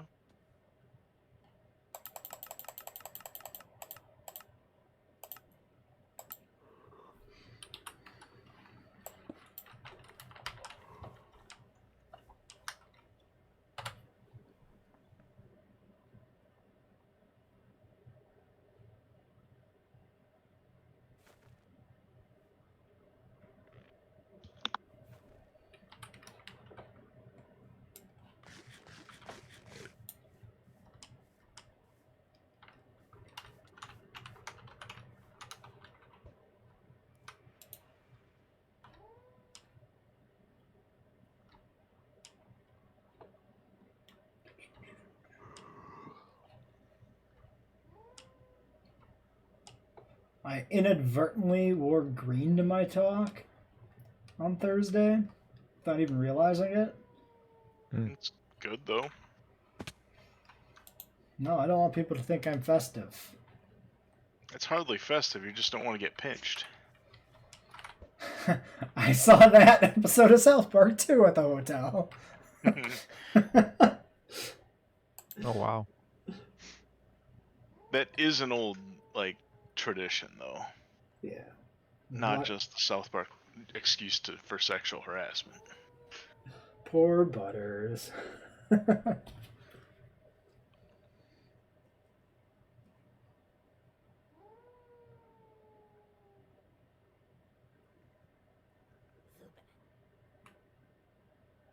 That fucking bit with St. Patrick, though. That was really good. I didn't get that far. I ended up leaving.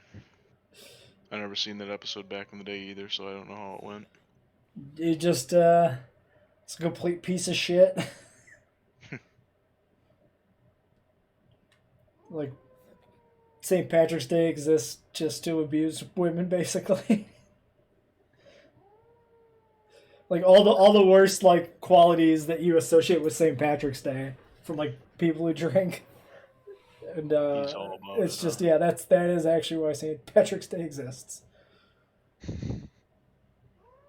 Poor Butters.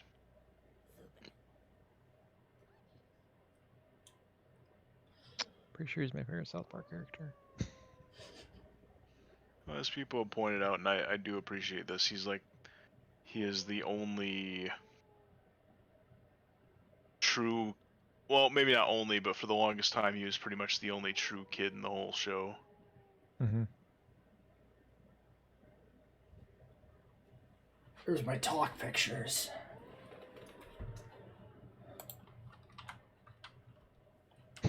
Oh, okay, Talk pictures. pictures. I was gonna say, why are you up there taking pictures while you're talking? Also, I'm not seeing any green. Does that shirt like have some green to it? That shirt it's like it looks really gray in the pictures, but it is a green, a very subtle green. Okay, that's barely festive then. Yeah. I wore like the same thing. I wore like a, not even a Link style, but a Legend of Zelda. It's like shirt. the only green shirt I own, basically. And somehow you managed to wear it. Yeah, exactly. It's the one like long sleeve shirt I grabbed for the conference. It's the one I wore that day. Like, I think I speak for Eric as well here, but we're both disappointed you didn't wear a trench coat. I wore a trench coat on the drive down. I even mentioned that. It's like my whole life has brought me to the point where I'm eminent PhD recipient driving to a scientific conference on the East Coast wearing a trench coat. But not wearing the trench coat. The other grass who was with me had fucking green hair, so we both make a nice duo. And there was some girl there with purple hair, and then everybody else was a fucking nerd. I'm sure she was a nerd too. Oh yeah, no, for sure. She just had strong goth energy. That's all. She's wearing platform shoes too. Jesus. Only one doing that at the conference. Is she going to be attending the other conference you were talking about? Because I need to go to this. Yeah, she was one of the first people I fucking talked to at that conference too, because I was standing next to her in line for the opening reception, and there's another girl there, and so she started talking to everybody. So the three of us all ended up talking together. It's like weird, random happenstance. Me, the guy that notoriously talks to nobody, ends up talking to two girls on the first day at a science conference. It's so out of left field. I mean, I feel like this may also potentially be a little bit of the, in the land of the blind, the man with one eye is king. Ha! Nah, man. Some of those scientists fuck. So you're told, but can you confirm any of this, or is this like, yeah, this other conference, we definitely got it on. I've personally been in the room on. Yeah, I can't directly validate. I can say with confidence that some of them have children. Well, yes, children, but how reliable? Not just are the people claiming it, but the sources that they probably got the information. That's different. Children is different than. Yeah. Fuck. Yeah. Yes, I know. Saying a conference has a hookup culture in people having kids. Well, that wasn't this one. I don't remember which conference that was. I know, but that's what, I know, but you needed to find out what conference that is so we can confirm this. We have to go personally. I have to go personally. It's probably on like the tier level of nerd conference stuff. It's a hookup conference, i.e., at one point, two people at the same conference had sex one time. Now it's the hookup conference. Yeah, I don't doubt that. But there's a need to find this out for ourselves. This needs to be confirmed. We can't let these rumors just go on along unabated. Also, one of the other group from my college, their advisor and them all, they flew out there and they all got a B&B together. And by the end of the weekend, the fucking students were bitching because the advisor was staying out too late partying all night. And he had the only key for the B&B. So all the college students are like, I just want to fucking sleep.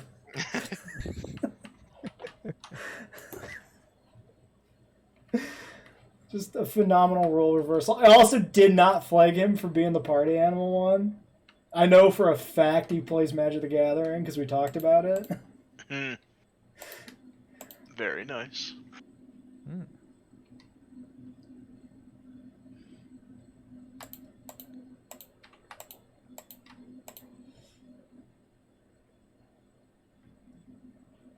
Sunstone.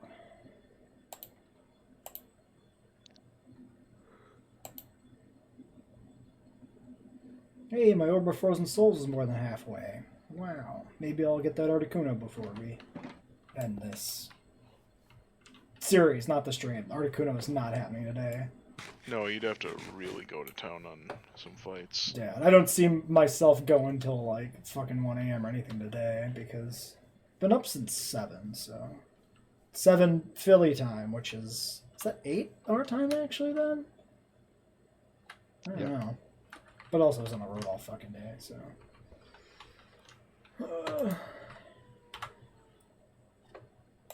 We stopped at a fucking gas station in like rural Iowa, right next to a trailer park, and the gas station had a built-in casino Oh God. that was like 15 feet by 5 feet. Just as part of the gas station, it had like 5 machines, and it was like a waist-high wall surrounding the casino area with like a gate and like a handwritten sign that says you have to show your ID to the gas station attendant before you can enter. And every fucking machine was manned by somebody. Like every fucking one was just in use. It was. I've never seen that in my life.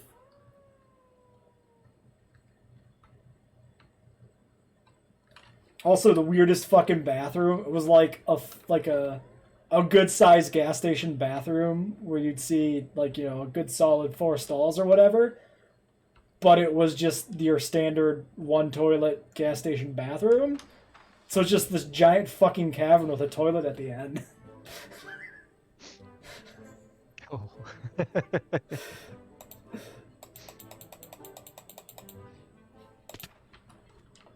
It's like somebody bought a gas station that had like the full bathroom and they're like, I am not cleaning 4 fucking toilets. We're gonna tear this bitch out. We're gonna put 1 toilet way at the end. Oh, I spawned a chicken. Any glory holes? Not that I noticed. There were no like stalls left. It was like Oh, okay. the 1-room bathroom. But it was That's just exactly what they're moving to combat, Eric. Yeah. Oh Okay. yeah, maybe that's what it was. Every stall had glory holes, and they're like, well, "This is a classy place now. We have 4 yeah. 4 roulette machines, so we got to get rid of these glory holes." Trading one roulette machine for another. Yeah, we do a different kind of gambling now.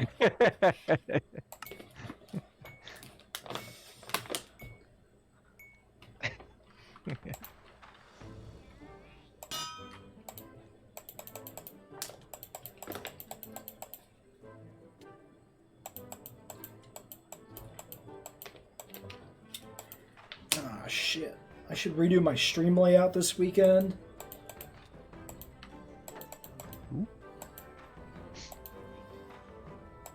Oh, fuck. Do I have to record a RimWorld episode tomorrow?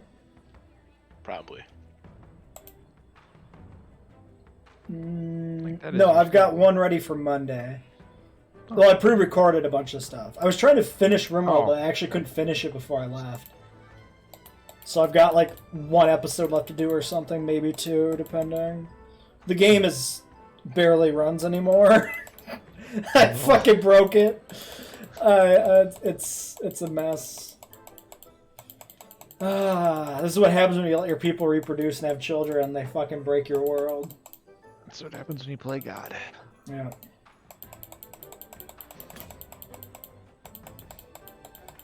But I mean, the game's like optimized for having like 10, 15 people in your colony, and I have like 57. So I'm not surprised it broke. Plus all my goddamn farm animals.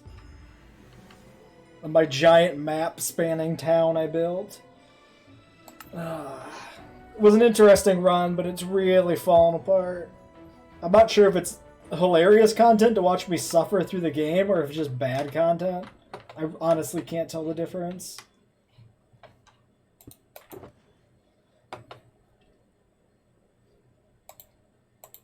I guess it might be both. It can be like bad content, but still funny content.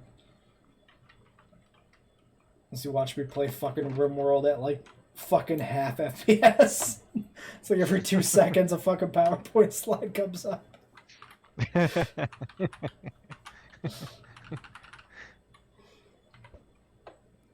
Ideal circumstances. It was legitimately just sometimes the game will just stop working for like 5 minutes straight while it tries to do a calculation. I just start browsing Reddit now on the stream. Just like, game locked up. I'm going to go browse Reddit threads until it comes back. Wow. I think the worst raids I've had, it's been like a 15-minute lockup while it like spawns everybody in and calculates like initial paths and stuff. It's absolutely wild. 200 some people attacking a 50-person town. It's like a whole bunch of like complicated pathing and stuff to get everybody across the map. I can understand why it's breaking down. Corsola. But I didn't even know Sorla. Don't even pity laugh. That's anti-humor. That's all I have.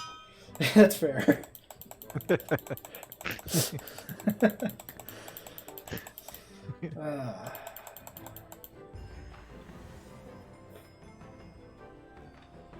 I gotta redo my stream layout. I gotta get this camera set up differently because I'm like in the bottom half of my camera always, and if I slouch, I just start to slide out of frame. It's just fucking bad.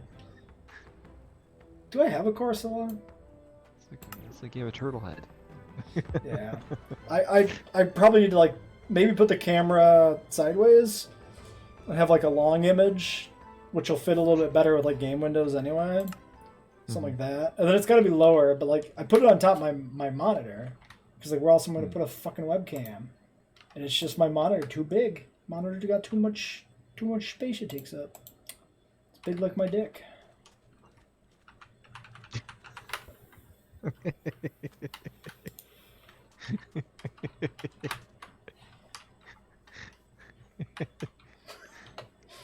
Take your word for it.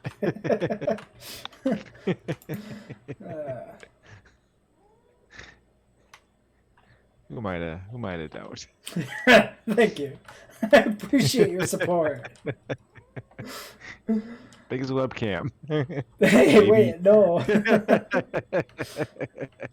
The monitor, not the webcam. Oh, stand back, everybody. Flew all the way over to that fancy forest. Wow. Wow. Intriguing.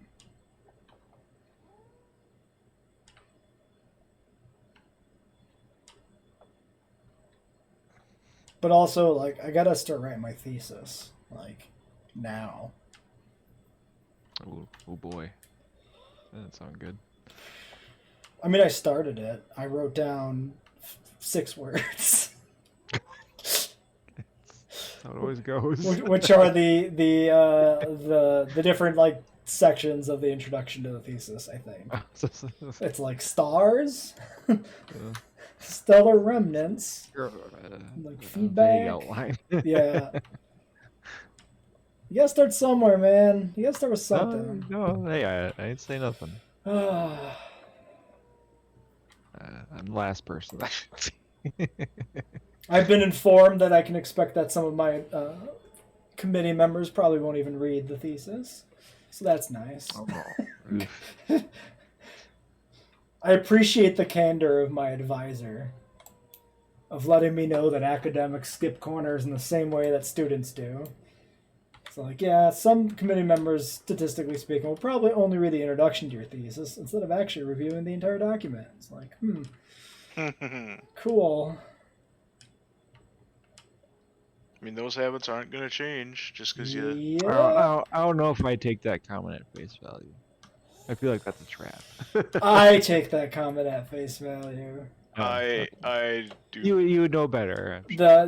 Like, I trust my advisor to not mislead me like that, for one.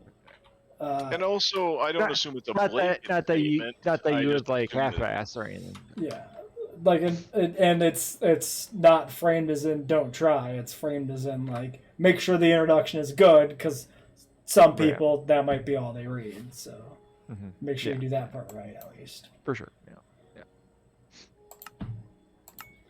But yeah, I spent enough time around scientists, like known massive scientists, to know that they're people, and people will cut corners if they can. So it's not true of all of them, but it's true of enough of them to not assume that everybody holds to they will do the bare minimum. perfect rigors of science and duty at all times. Don't tell the vaccine anti-vaxxers that. Well, here's the thing. In some sense, they should hear it, Because what people like that like to do is they like to find somebody with some type of authority, like say a fucking engineer, and have him go on the record as being like, vaccines are bullshit. And then they use that as their fucking evidence. Because of like a fucking engineer has an opinion on like vaccines or climate change or something. Right. Or a fucking geologist from Baby Jesus University who goes on the record and says vaccines are fake, and that's like their prime fucking thing they quote on Facebook over and over again. It's like, yeah, scientists are smart, but they're also really fucking dumb sometimes. Everybody's got their weaknesses and their strengths. Yeah. Scientists do not know all of science. And people need to understand that. Yeah, there's too fucking much. The problem is some scientists think they know all of science because they know some science. Right. Hey, I beat a Glade raid. A Garade. Well done. I spent too much time in the car with the other fucking graduate student punning constantly. That was his fucking road game, was how many puns can I do? Must have been hell. He like pre-prepared puns for the hour. Like every hour he'd say another pun. Then we were eating lunch with some other people and like meeting back up with people I knew from before that he hadn't met yet, like previous grad students and undergraduates and stuff that worked with my advisor. And he made a pun inadvertently in the middle of the conversation. We checked the fucking clock and it was exactly on the hour. Like, what are the fucking odds of that? I'm timing my puns. Yeah, he literally just mentioned that earlier, like the pun timing bit, and then makes a pun, checks the clock, and it's fucking exactly 8 o'clock. Like, he didn't even check the clock. Somebody else checked the clock for him because he had brought it up earlier. It turned out to be exactly fucking 8 o'clock. Oh, crazy. Crazy.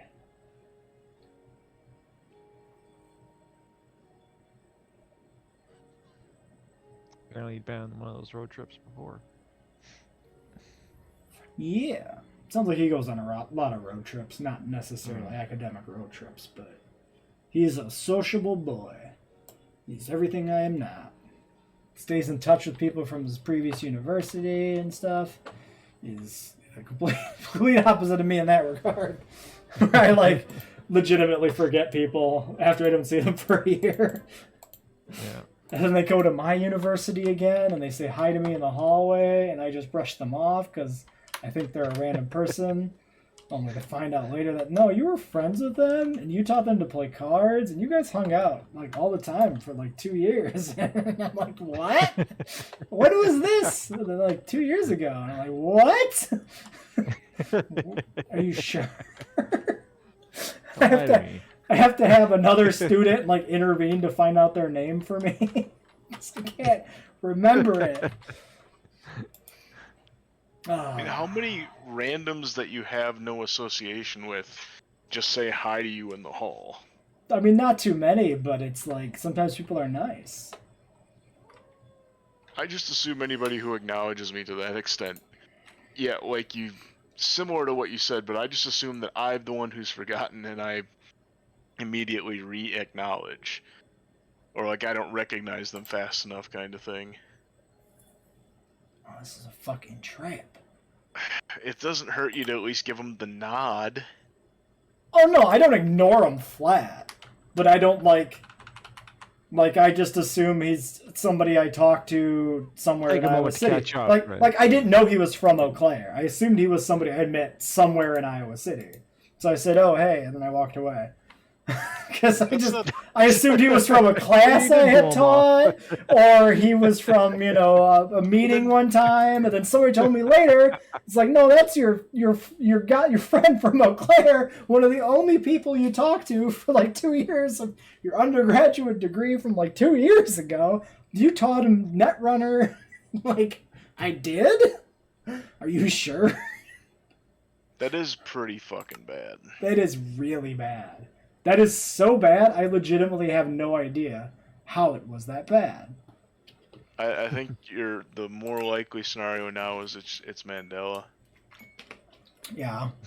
Well, I had like the vaguest recollection after that of his existence. It's like there was somebody I knew and did things with, wasn't there?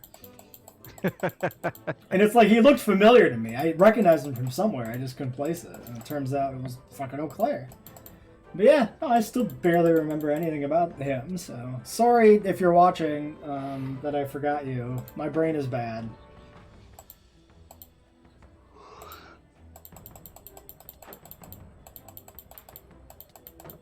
It's fun to acknowledge people Trying to think of as what if they you were do for watching the stream that PhD. basically nobody watches. No, better safe than sorry. Yeah, it would be really hilarious though if like I had a viewer that just legitimately like knew me from somewhere, like without like stalking, not like stalking, but like Yeah, forgot about me too. Don't alienate the stalkers. Oh yeah, no, yeah, go full parasocial, everybody who watches this, by all means. Get obsessed. You wanna come knock on my door at 2 a.m.? Like, we'll let it slide once or twice. Especially if you bring like snacks.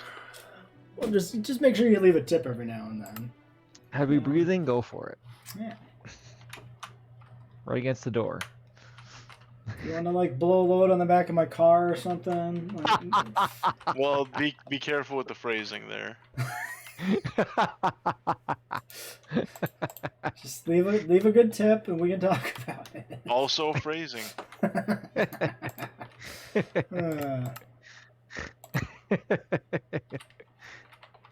by leave a tip, you know, they might castrate themselves. Oh well, if Ugh. they want to do that, that's an impressive show of devotion that I'm not sure I have earned. But or I can mean, reciprocate. I don't think there should be any. Listen, if you're gonna do that to yourself, you shouldn't expect anybody to reciprocate.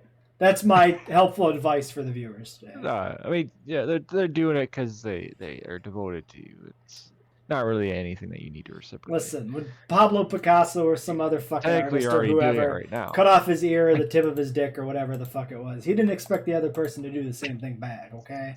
Van Gogh. Whatever. That makes the bit even better. I feel like Picasso did something too, but I mean, the bit was supposed to be me not sure of who the artist was, I know, so I it's know. so good that I was actually wrong. That's art. typical me. That- I had to, that like, is I art. had to, typical me. I had to like, you know, dissect things. It's like, Yeah. well, you know. I think the bit works both ways. Like, you could have let it hang, and just the Yeah. viewer has to know that I'm wrong. Right. Yeah. Or you can acknowledge it, because we can assume that the viewers, anybody watching Twitch probably doesn't know any famous artists. Sure. That's first. Clearly me included. I'm going off of Right. some Yeah, elementary look school at art classes and Ninja Turtles here, so. Yeah, just look at the shit they watch.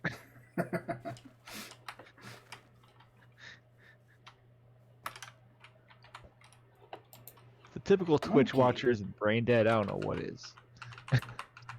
Hey. Hey, don't get too mean. We need them to stick around. Just it's just a joke. Not you. Anybody viewing this, we don't mean you. We mean the rest of Twitch. Yeah. You're Yeah. cool. I think I thought we those- definitely do mean the ones that are simping at hot tubbers. Sure. Yes. Yeah. That is brain dead. I think we can assume that anybody who sims for hot tubbers does not also watch my Pokemon stream. No, thank fuck. But that's why we can alienate them, because they are not the target audience. Although if you do, feel free to Maybe that's our invest in problem. me picking up... Ooh, a Genesect has spawned. Oh, shit. Feel free to invest in me picking up a hot tub. If you want to finance that, we can talk. Okay, that spawned in a rainforest? Where the Want to fuck go is a halvesies on the hot tub? rainforest? Yeah, you finance a hot tub and I'll buy half of a hot tub with the money for a full hot tub that you give me. How do I bring up the chat? Oh, it's T. Like, that's... I should know that. Temperate rainforest. So what is a... You're a what biome? Biome are you? Oh, you're a temperate rainforest. Where's that fucking genesect? I want a genesect.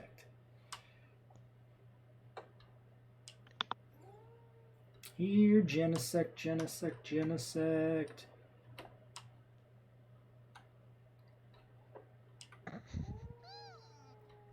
Fuck.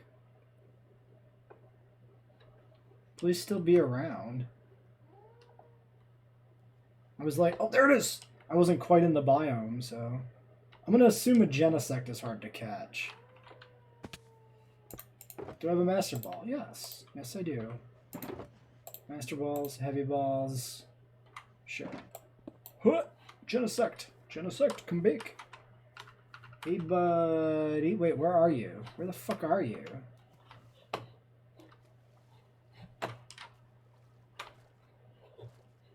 Wait. Is it under the... Oh, don't be under the fucking ground right now, dude. Dude, don't be like that, dude.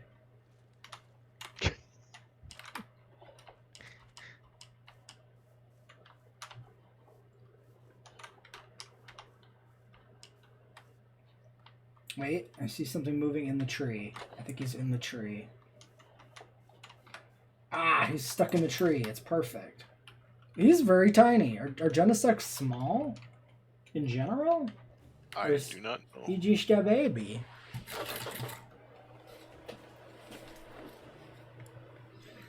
Genesect's what? Gen 5, I think? I believe no.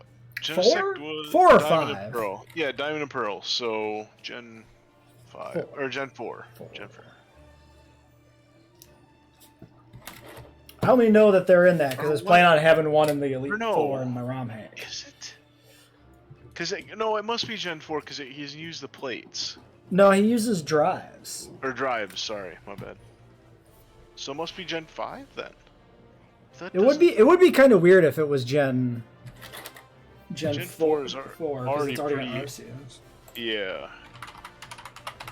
Because he does So feel a little bit like an Arceus Redux. Yeah, he must be. It's Gen 5, yeah. Catch rate 3. How much do you weigh? Are you 181.9 pounds? I wonder if heavy balls are useful here. I might be able to just try and heavy ball him. Oh, that's not looking good. Oh yeah, plus he's a tiny thing, so it's probably not going to work. 82.5 kilograms? No. That's awful. He's actually lightweight. Alright, fuck it, I'll Master Ball a Genesect, that's fine. He's pretty cool. Must be nice. Right. Yeah, this is like my third Master Ball, I think, maybe.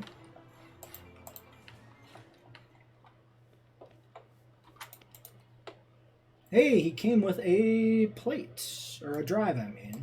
Shock form. Ooh, he has download. That's cool. Well, yeah, he's supposed to be like a digitized alien Scyther or Scizor or something like that. He's a fucking Kabutops. He's a cyborg Kabutops. Kabutops. I misremembered. That's the theory, at least. He's like a cybernetic version of a fossil Pokemon. I think is all that's officially stated. Something like that. Raises either attack or special attack by one stage depending on the foe's lowest current defensive stat. Okay. Simple Beam. Let's start with X Scissor. That's not bad. Minus speed plus defense. You say Signal Beam? No, Simple Beam. Does that change an ability or something? Changes the ability to Simple, which I think just erases your ability effectively.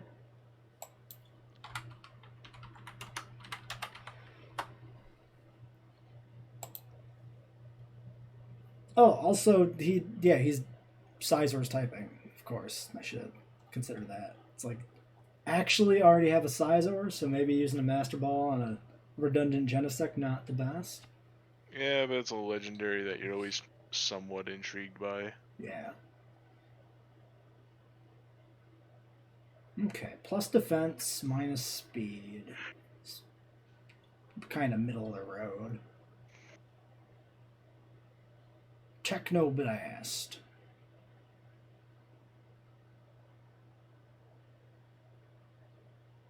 Oh, it gets Flame Charge. That's actually really good then. Because I don't need speed if I just use Flame Charge to speed up anyway. Well, not super good, but it's better than it would be because I have a speed offset ability to make up for my weaknesses. Man, a lot of shit runs Flame Charge now. God damn. That's actually kind of wild. I'm used to like Gen 5 Flame Charge where it was like super cool and new and special and shiny.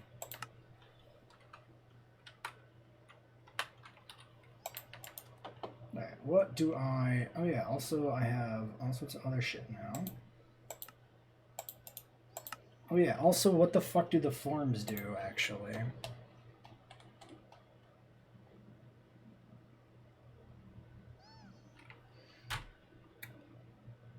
Oh, it changes the light on the Genesect and powers up a single move. That seems really underwhelming.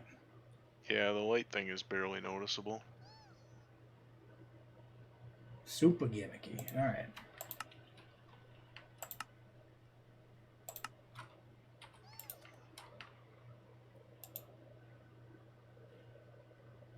What do I name this thing?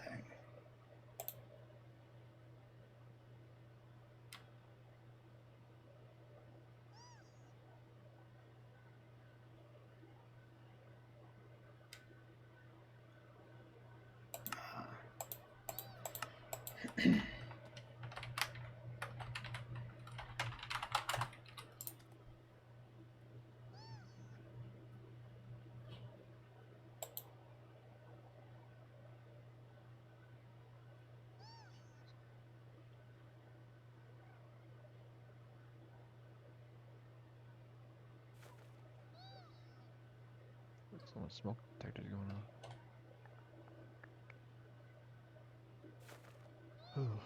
Hmm. Anymore.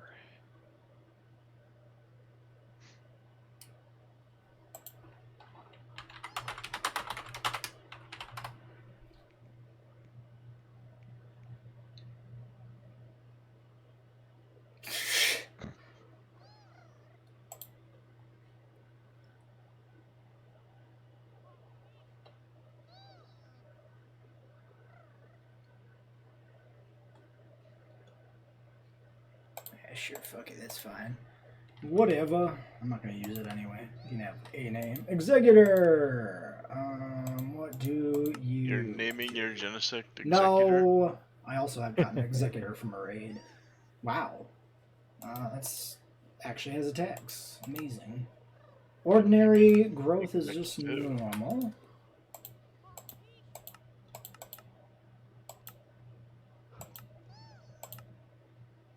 My Executor... I'm gonna name you Tree.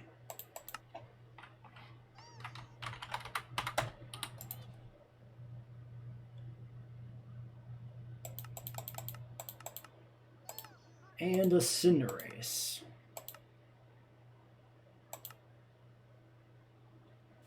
Oh, another Cinderace.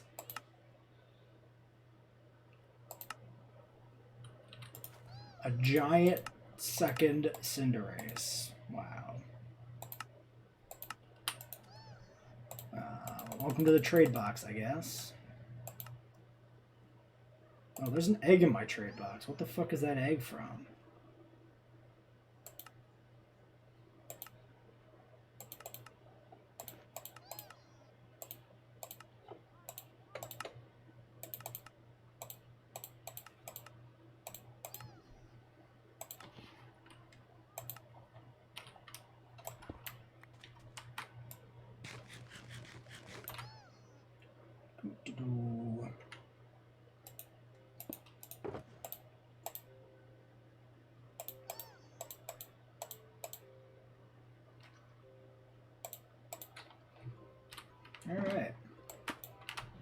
Well, what have you been up to tonight, Garrett?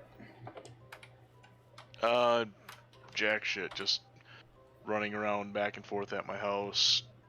I evolved my shiny Ariados. That's the grandiose thing I've done.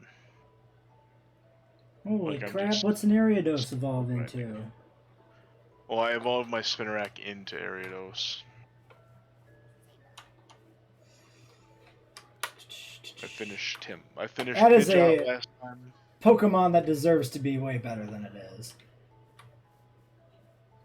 It could use another evolution, actually. It's getting a pretty sizable buff in my ROM hack. Good But for that's the true. That's true for most underwhelming Pokemon.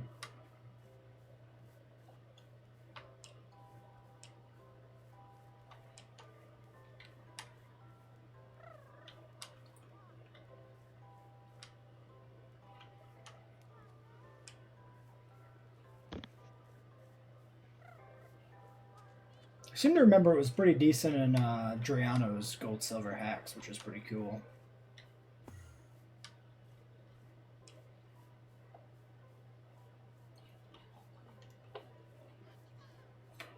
Look at that idiot's underground. What an idiot.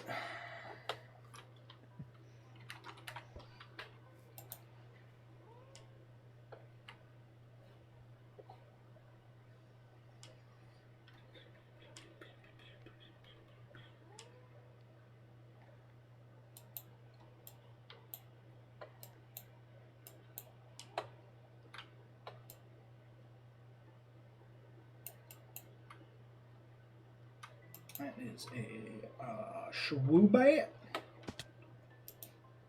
That is a 4-star Swoobat.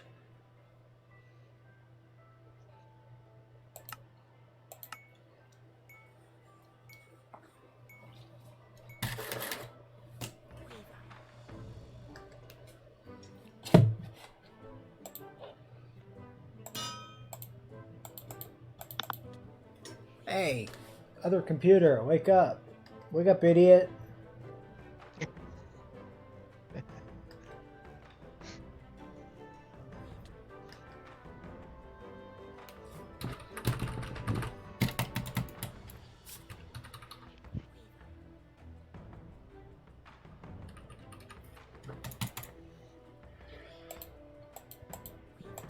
Yeah. Hmm.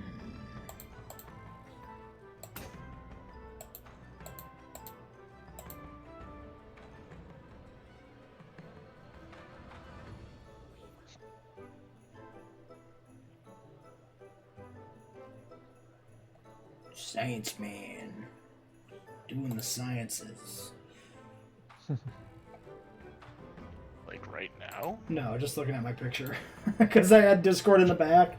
So I just looked down from the game and it's just a picture of me at a podium.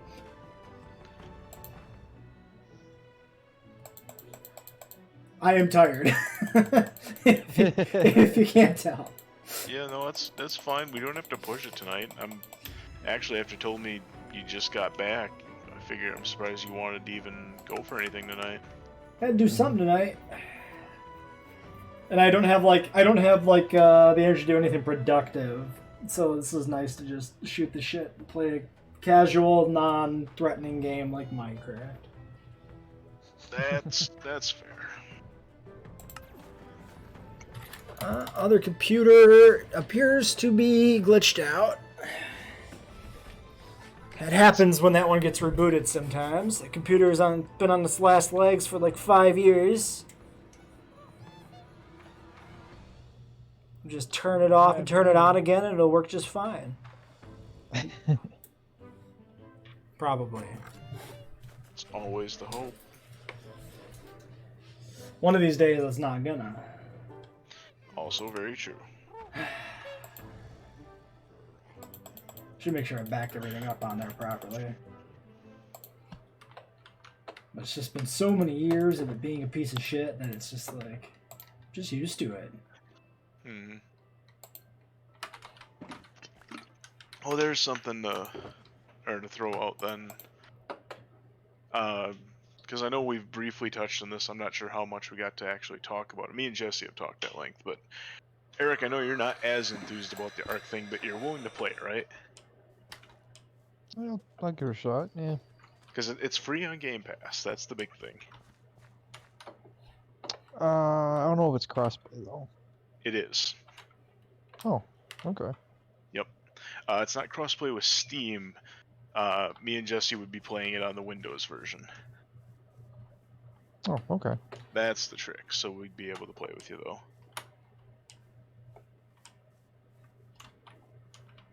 Yeah. Well, yeah, totally. Down I for mean, that. I didn't think you'd be opposed to dinosaur and not quite Legos, but dinosaur building game. But dinosaur game. I mean, what's not to like?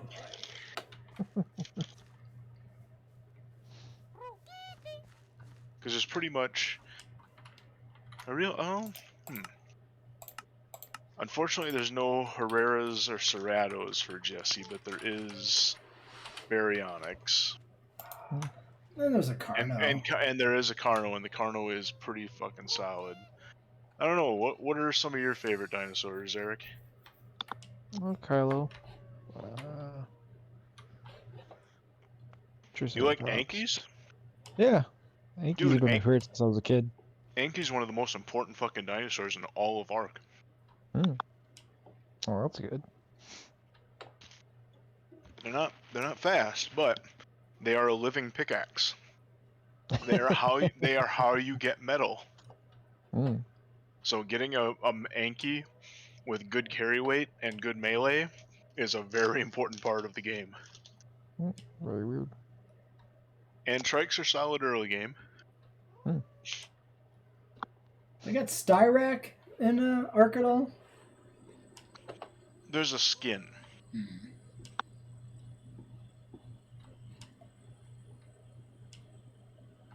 So I want Styracosaurus with fucking horn genetics. You can breed different Styraks with different frills. That'd be great.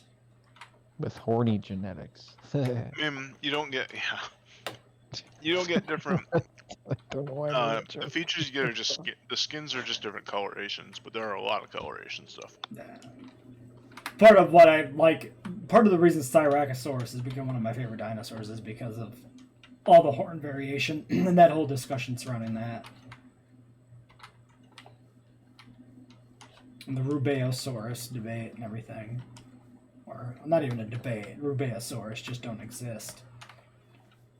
Just like my poor Monoclonius. Ah, poison, poison, poison, poison, poison, poison, poison, poison. Get me out of the poison. Fuck. Who knew shiny purple water bad? Is that poison? I've yet to touch it. It made me go ouch, ouch, ouch, ouch. My hearts became green.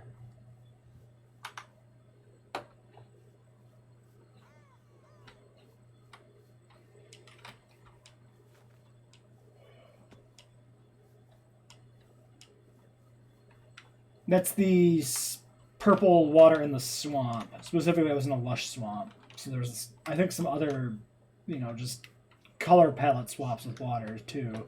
47 toxic roaches running around here? Do you want to die, big frog man?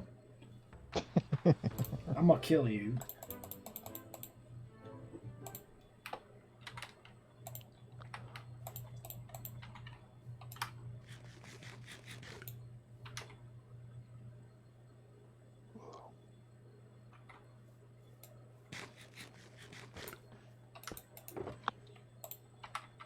Good die, big man.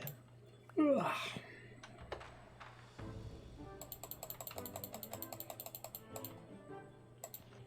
But yeah, suffice to say, I'm pretty much a fucking expert on Ark.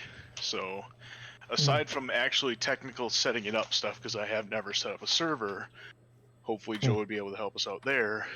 Sadly, I don't believe he'll be joining us because I don't know what our, yeah. Just don't think that's going to happen, sadly. It's really not his kind of game, unfortunately.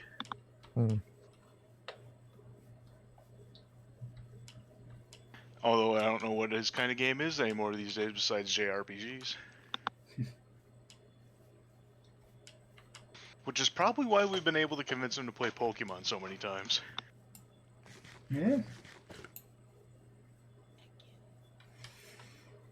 I didn't mean for that to come out condescending. I think Joe's great. Sorry. No, I fucking love Joe too, but you have to more than twist his arm to get him to be social. Yeah.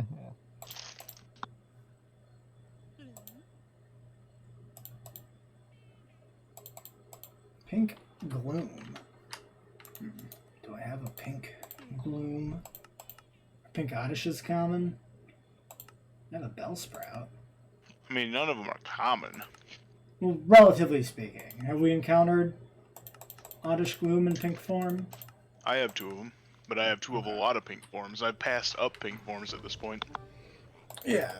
But I mean, I don't really hunt those special forms so much unless they're like actually new to us. Then I usually pick them up, which is why I was curious.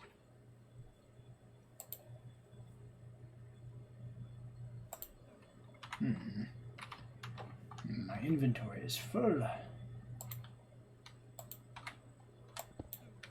Guess it's time was heading back. Time to be mosey on back. Also, my inventory is full of garbage food, so there's also just that. Time we be hitting trail.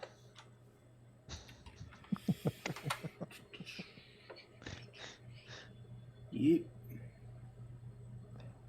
Sun's going down. I'm very amused. I don't know.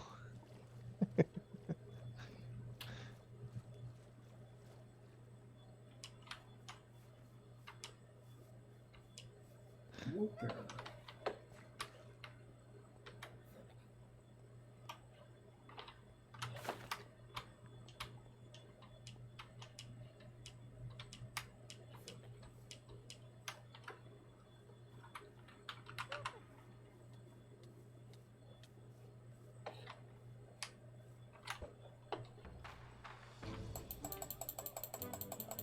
You have all the TMs you said, right, Jesse? Missing 2.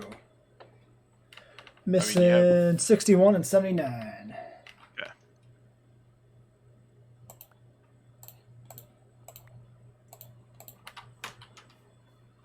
What, shopping?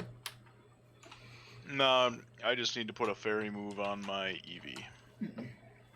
I believe the go-to is Charm for that. That's what it looks like, yeah. I just looked at his learn list.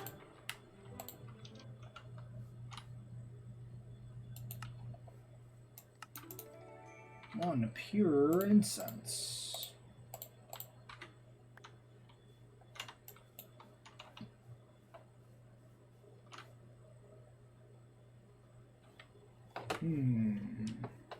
Is that what you always look like, little friend?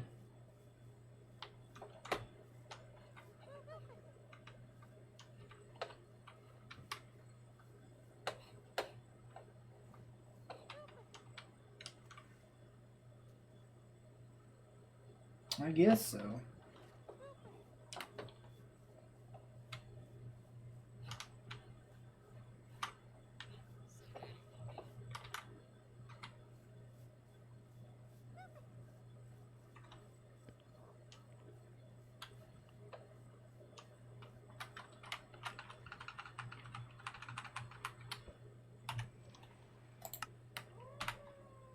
Oops.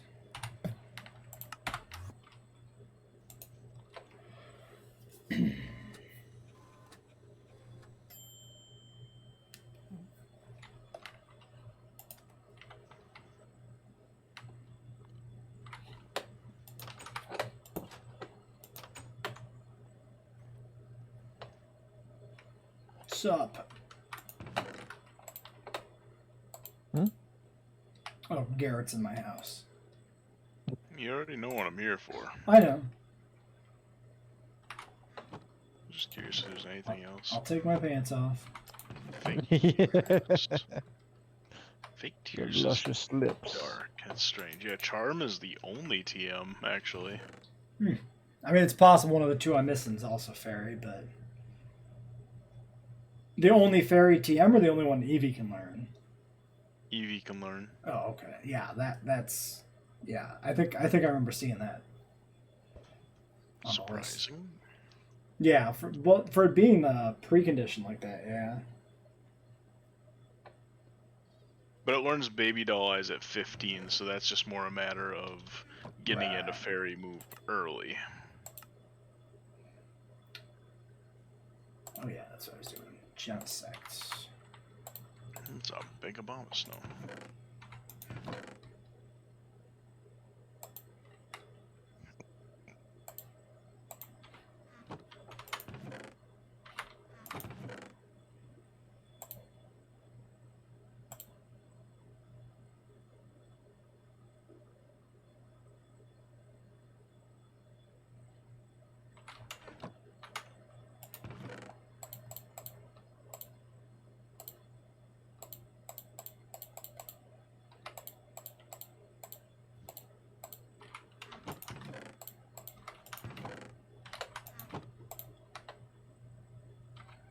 Fuck, I don't remember if my fucking Aggron, or my Aron now, has Rockhead. Well, if it doesn't, you can always give it to it. True. Wait, is it TM? Oh wait, no, that's right, the capsules, Yeah.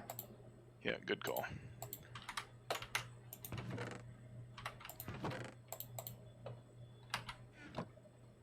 Of Nope, which yeah, I now it's- have 49 ability capsules.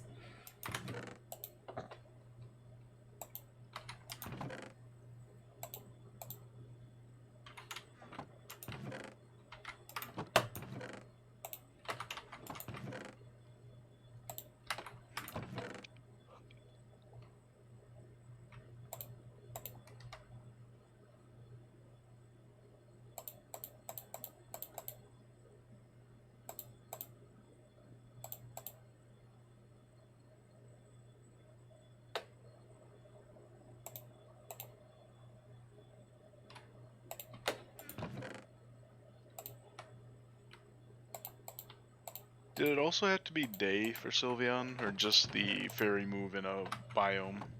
Day, friendship, and biome, I think. Damn. And move. Yeah. And move. Yeah. Day, friendship, move in the biome. God Yeah. damn. Because you can accidentally evolve into an Espeon. Which sucks.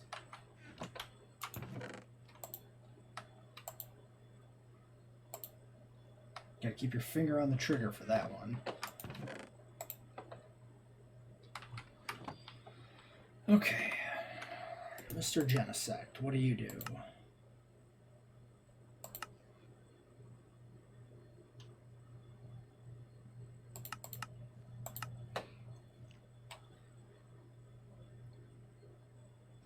I give you Flame Charge.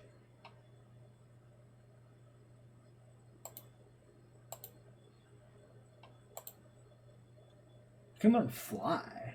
Wait, is this thing a fucking mount? Hold the phone.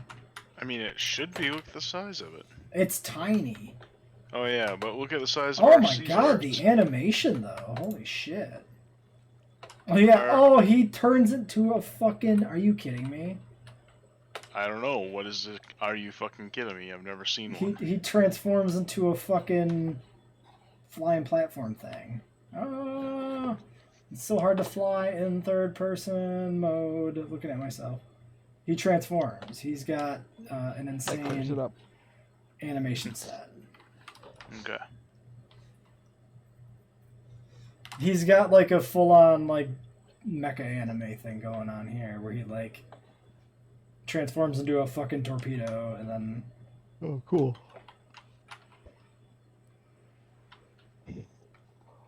yeah. I so, transform into a torpedo too. like his back gun part and his head like combined together and his limbs all fold in and out and stuff. Actually, kind of cool. So Flower Forest was the biome, right? Yeah. It's got a That is retractable pretty cool. fucking cannon. I'm gonna rename you Junon, actually. That's fucking high tier. I don't understand that reference. Final Fantasy VII reference. Oh, what reference? Final Fantasy VII. Oh, okay. There's a town that's just a big fuck you cannon, and its name is Junon. Ah.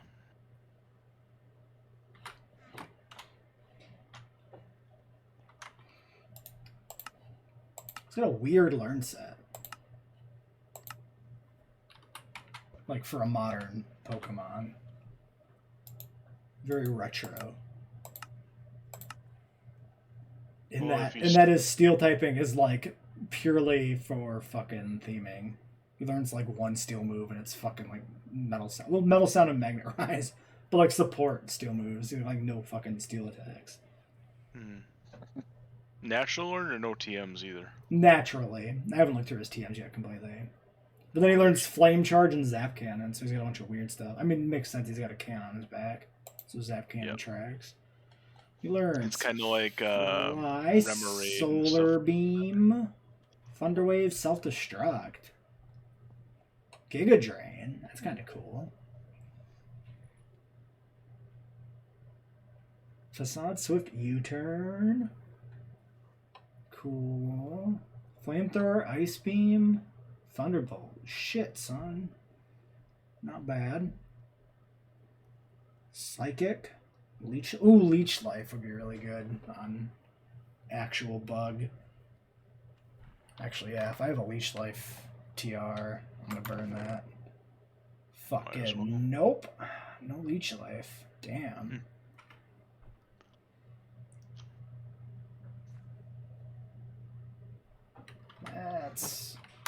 That sucks. It's like fucking 80 base power now. I don't know whose brilliant idea that was, but yeah, that's a little drastic. fucking like, was it 10 or 20 originally? I think it might have been 10. I think it was 10. It was terrible. Yeah. And I get that it needed a buff, but not like that. Right. Like at least with Absorb, it's like 20 base power, and then you've got so many things that are like quad weak that Absorb pulls a lot of early game work for you anyway. But not true for Bug. He's got a really good TM-TR learn set. Like really versatile. TR-74 Ironhead, that's not bad. I might burn that on him. I have no Ironheads. God damn it. What the fuck?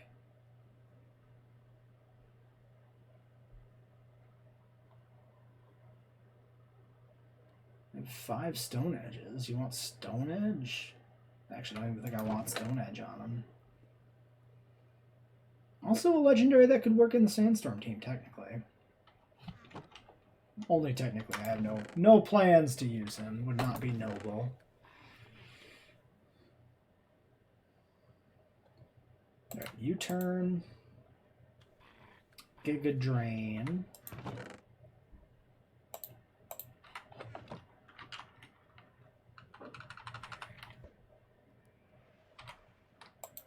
Not gonna lie, this guy's style's pretty fucking cool. That animation set's pretty high tier. I'll have to come check them out after I get my Sylveon. Which now I have to wait a whole day for. I like the versatile learn set. Works with Sandstorm. Got a cool name. It's always a good bonus when you come up with a good name for a Pokemon.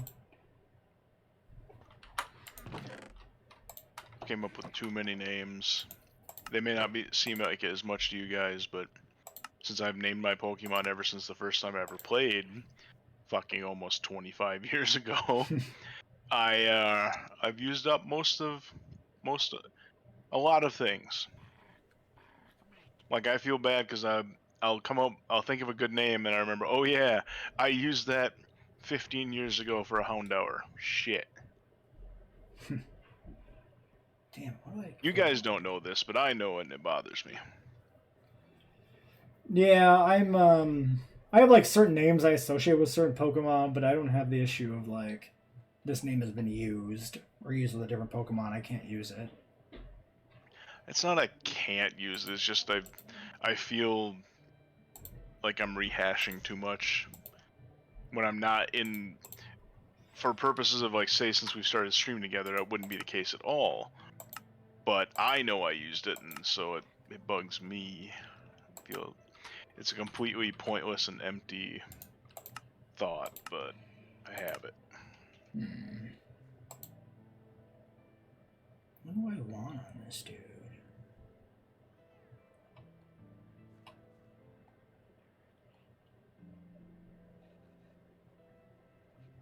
It's like Shadow Claw Assurance. It's like I don't really need Bug or Ghost on a Dark or Ghost on a Bug.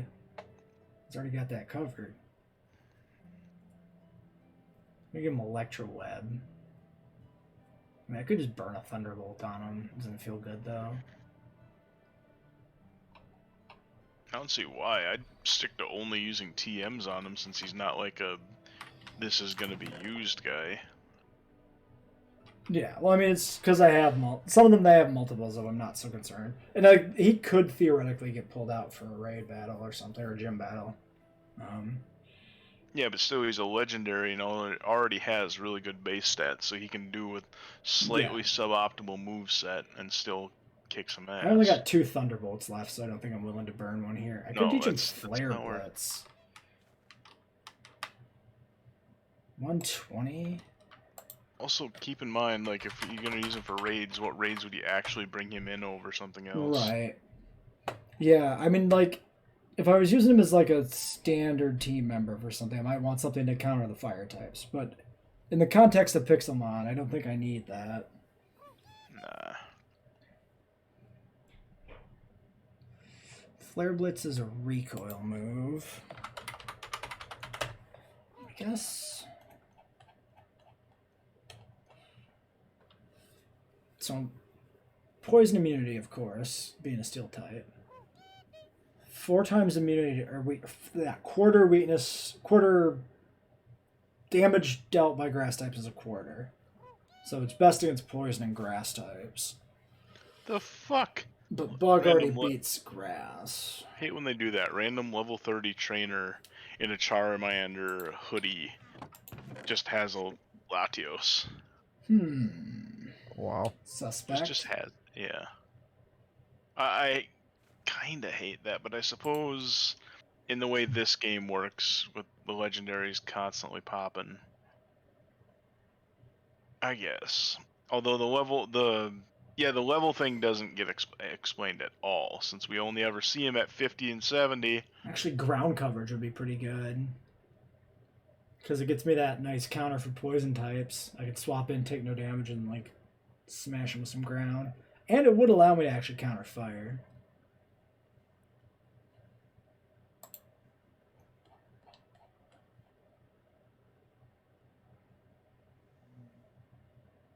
You know what an odd thing is, to completely go away from the Pokemon talk, but nostalgia, I guess, it's an appropriate statement.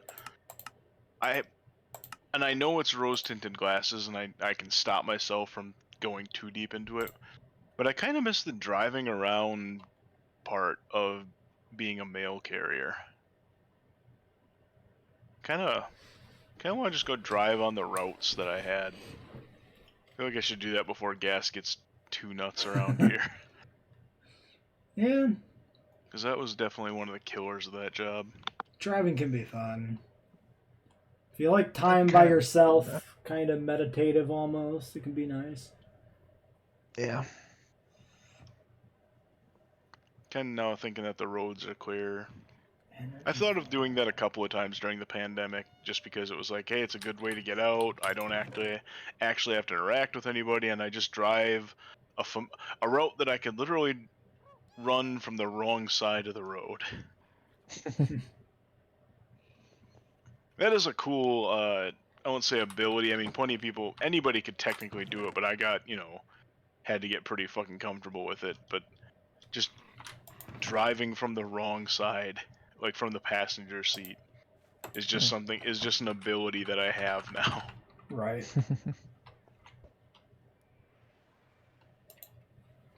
fuck it. I can't find nothing good for this last slot. You can just have Electro Web. Because I don't know how you guys perceive it, but aside from a couple of times when I drove, when I did Amazon holiday and weekend or holiday and Sunday deliveries in Eau Claire, I always drove my own vehicles, and they were not European or whatever you want to call style. Like they were just like Impalas and Escapes half gutted out up front and things like that, where all I did is just stick my leg over and operate the gas and the pedal, or the gas and the brakes. So I was driving like spread eagle at all times. Seems a little dangerous, maybe. Oh, super fucking dangerous. That's why I'm saying, like, it's not just it was never just a thing that I took for granted. It was actually something that took some getting used to, but then once I got used to it, it was super fucking easy. So it's like one of those things, if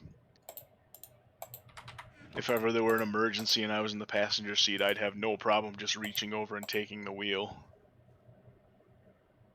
Like, that is not even a hesitation. Garrett, take the wheel. Whatever that country song is. It's Jesus, take the wheel. Come on. No, it's you now. Yep. You're the I mean, guiding force. I've had a hair and beard, much like Jesus apparently did, although my hair was not nearly as curly. We don't know. We have a pretty strong inkling. Maybe Jesus was bald. Yes, hair described to be like a lamb's. Curly like a lamb's. No, he's white. What are you talking about? Jesus is white. Yeah, white Jesus. All the way. No, there's nothing.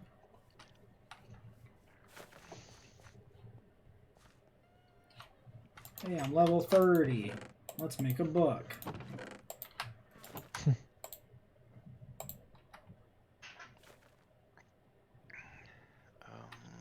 These all suck.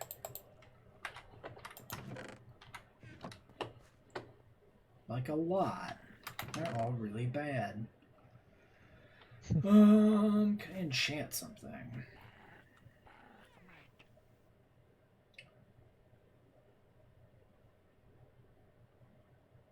Alright, level 2 Sylveon. Let's do it. Fancy. Let's go enchant this random iron pick I have. Fucking perfect.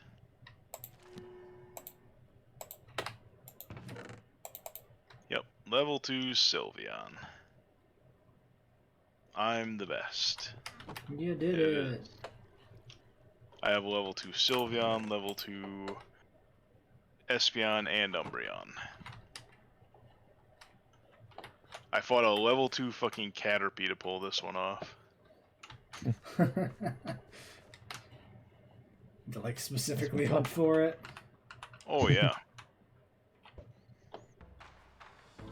Flower forests are actually great for that because they have Weedles and Caterpies, and I don't think those things can even spawn above level 10. Fucking Hitmontop walking around like it shat itself. Yeah, because it's not supposed to walk like that.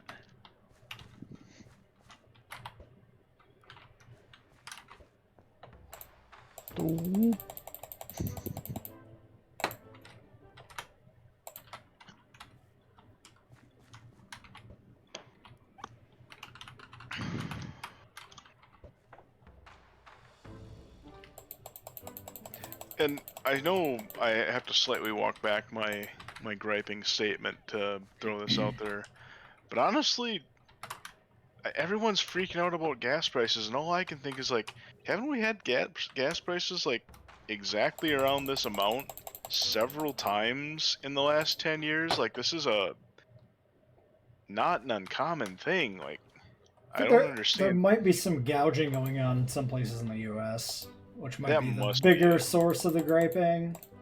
Right. Like around the time of the last recession, they were about this high. I could have swore we've had over $4. Which then, if you factor in inflation, it's not even nothing. Right.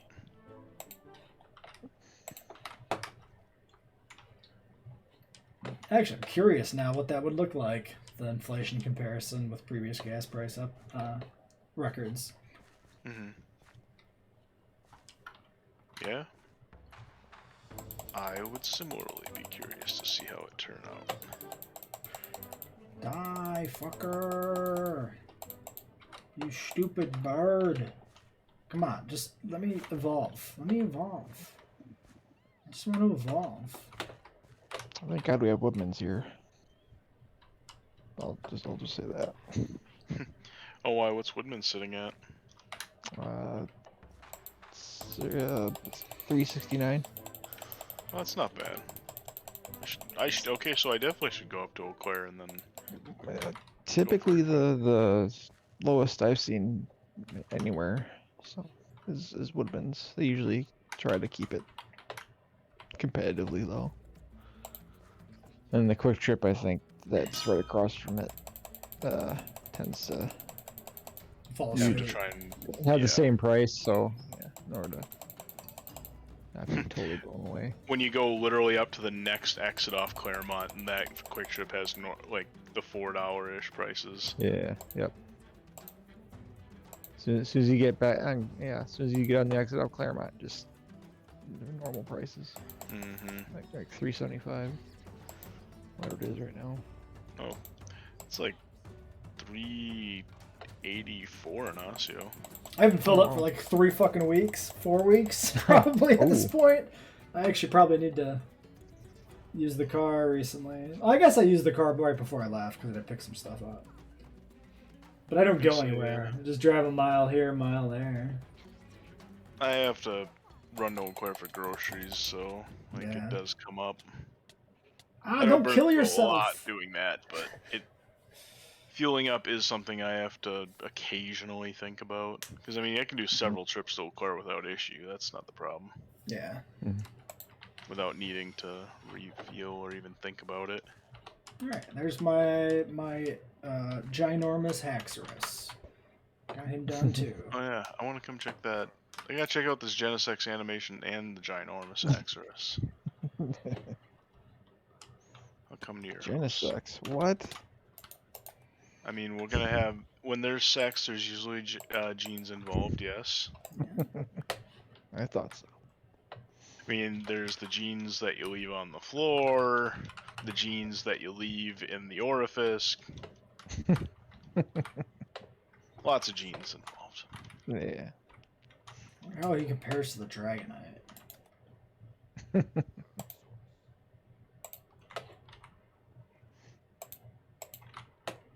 Dragonite was his progenitor. He's taller than the Dragonite at least. That's good. It's pretty big.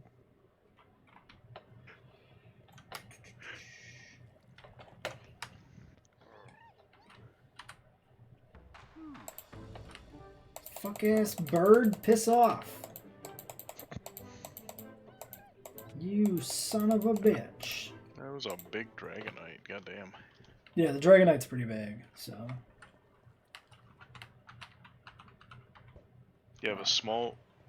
Okay. That's You have a the small one to compare. ginormous. What was my old one? Let's see here.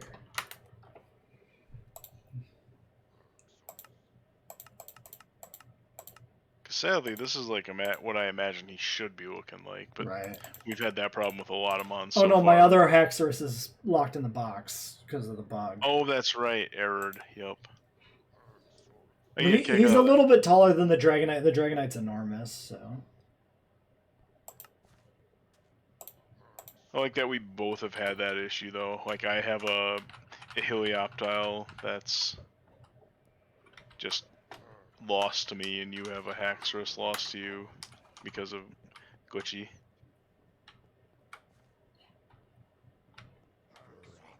Glitchy things. Yeah, I mean, that seems about reasonable for like the next step up on scale.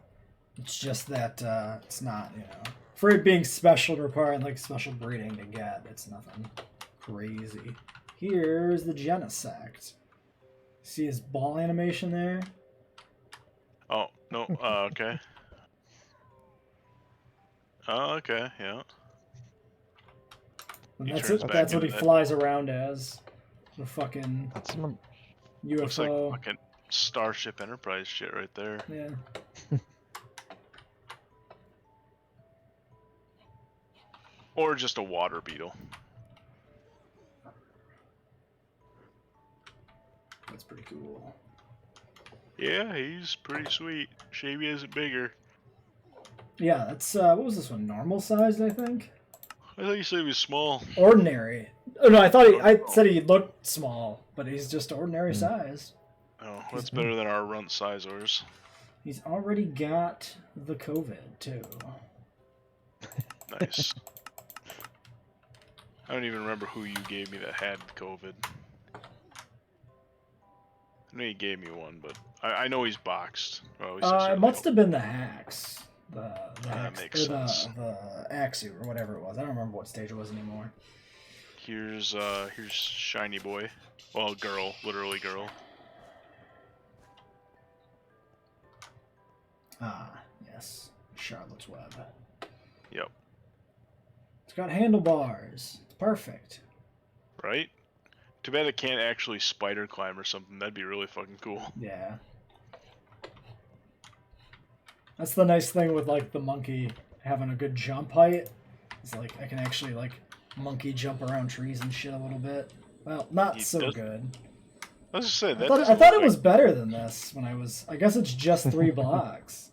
Huh. mm, Oh, Doesn't it's feel got like- good distance. Maybe that's what I'm thinking of. Oh, Mm. I don't know. It doesn't feel like it's that distance is very good either. I can jump this hole in the ground. Yeah, it's probably just the same jump as anything. To be You want honest. to see a jump? This guy hurts himself. He jumps so good. Yeah, hacks is like that too.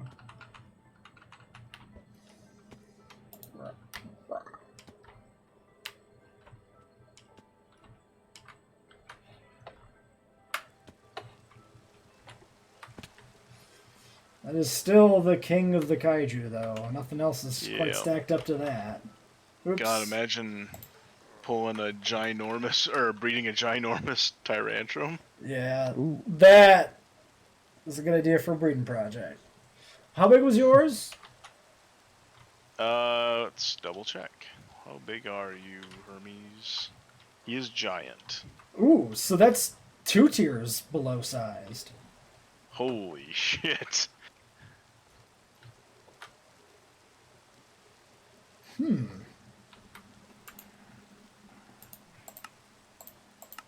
That's a fucking scary thought.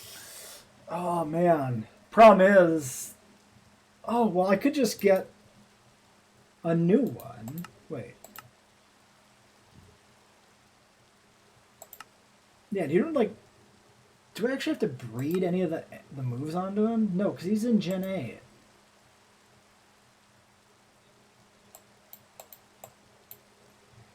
Unless I want Poison Fang, but I don't think I care.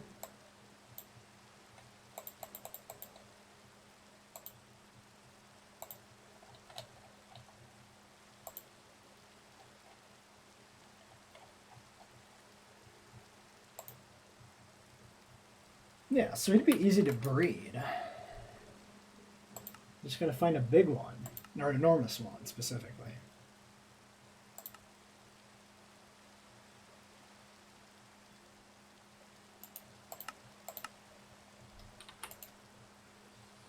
Ordinary one in the trade box.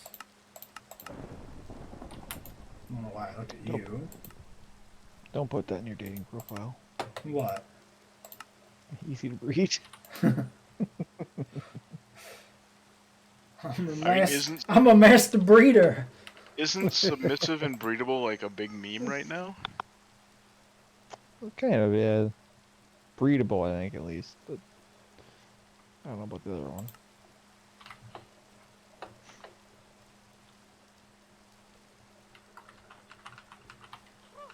Not that I know anything about that. We know you're looking for a nice submissible and breedable one. Yeah. You got me. Submissive and breedable, seeking same. I want a double sub relationship. We could not even decide where to go for lunch. Yeah.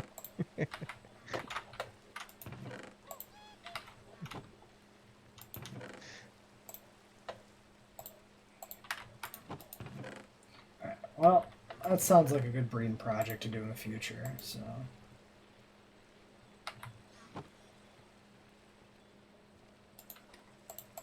I have a pretty big pupitar. I wonder if the Tyranitar it evolves into be decently huge. Is it Or enormous? is I don't know. I probably not. I don't know how big Tyranitars are in general. Fairly big. Okay. Might be just normal size then. Well, you said it wasn't even a Tyranitar yet, right? No, yeah, just a pupitar. Yeah. The pre-ovos are pretty small, I think, generally. Oh. Oh. I seem to recall it being surprisingly big per what I expected a pupitar to be. I mean, they're pretty big compared to like metapods and shit. Right, right. So maybe I am just over there. Or, Like twice yeah, the size of a overestimating it. metapod, but a metapod's a little piece of shit you could just kill by stepping on it. So,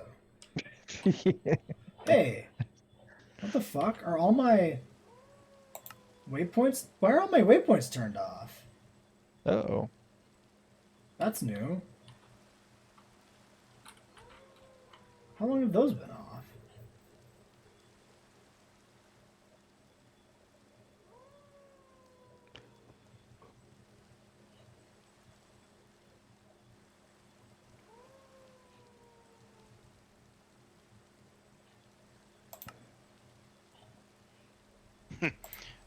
Old friend from Oakland actually just sends me a Snapchat. Her 2-year-old, every time she asks him to pick up the Legos, he just lays straight down on the floor, says "nunite" and pretends to sleep. I don't want to encourage that behavior, but it's like, shit, man, that's what I would do. Definitely Lay on your pretend. Legos. Not lay on them, but pretended to sleep to get out of doing stuff. Hmm. Right, yeah. So instead I tried to make her feel better and say, like, hey, at least it's not full-blown fucking toddler meltdown like I had to deal with Maylee when I was helping raise her. Mm-hmm. That was... I will gladly take a toddler pulling the dead weight strategy over a full meltdown. I'm pretty sure I did that when I was a kid too. Like just... Meltdown or dead weight? No, no meltdown. Dead weight. Yeah. No, I mean, I pulled the... Maybe a little bit of both. Yeah. No, I was like full on the pretending to sleep kind of thing, I'm sure. I don't know if I went straight dead weight. Oh, But... definitely, yeah. Bedtime, I was always like pretending to sleep. Yeah, the only time in my life where fake it till you make it was a relevant strategy. Never fooled my parents. Never did. I unfortunately got a little too good at it. I have fooled many a person. But the trick there is that also I can sleep through anything too. So that's why it became a valid strategy. Mm-hmm. I would legitimately sleep through stuff, and I also developed a reputation for not quite holding conversations, but viably responding to things and sleeping through it and never remembering. So maybe not holding conversation, but I've yeah, definitely tried to keep going, pushing through, dozing off. Like, when this is pertinent, or you'll appreciate this a little bit, when the Old Republic was in beta, one of my D&D buddies got into the beta, and I did not. So he said, hey, I'll set up my computer in my living room, and because streaming wasn't a thing when that was in beta, or I mean it was, but it wasn't for schlubs like us.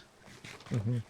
And he's like, I'll set up my computer in the living room, and you can just come over and hang out on the couch and watch me play. And I did. Like, it was an MMO though, so he's just going to town grinding on it and shit. And I'm watching until I'm falling asleep on his couch. And he said, like, as I was falling asleep, like, even though I was barely keeping any sort of consciousness, he said I was still trying to watch and still trying to talk to him. Like he said, I would be falling asleep mid-sentence multiple times. Oh, weird. Like I just was determined to watch as much of this game as I could, but I could not like I couldn't wake myself up. I couldn't push through it. So It was a he heady thought time. he thought that was fucking hilarious. He still gives me a twist about it once in a while. I just think it's fucking. I think it's cool. I think it's funny and cool though. Back when we had all the promise of a BioWare fielded Knights of the Old Republic MMO. Oh man. I mean, I never got very far in it, but I only ever played freebie, and I don't remember if it was an expansion in yet or if it was still base. It's a good game, but it's just it doesn't live up to the fucking hype that it had. Right. I think the biggest sin it had is how fucking boring its abilities were. That was always the biggest fucking disappointment I had with that game. Is just like, attack, but different. Attack 3 times in a row. Attack and maybe a stun.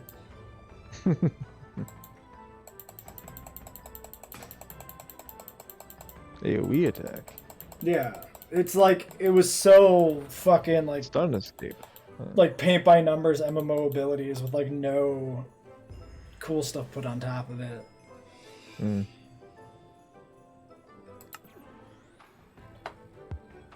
But I played every class to base game level cap. Eventually. Not like back then. I finished that like 4 years ago or something. I'm pretty sure I finished that in Iowa. All the Wow. base classes finally. Because it took like 4 separate play sessions basically. Because I did, only one class back when the game was actually fresh, and then everything else was later. When the game was dead, but cheap.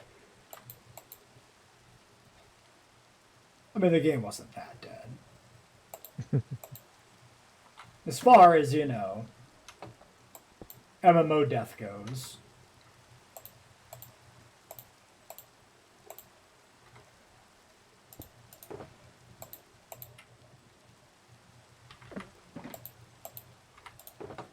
I mean, it did just get new content, so... Mm-hmm. It's not doing that bad.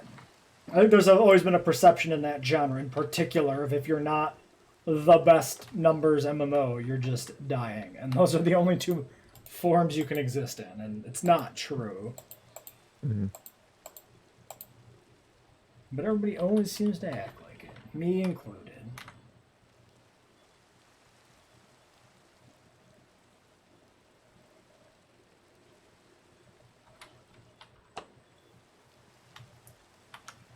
What am I doing? Okay, I stole all the Tyrants.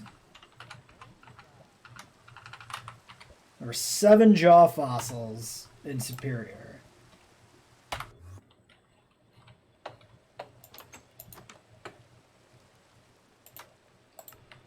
So I'm going to go ahead and get these bad boys bred up.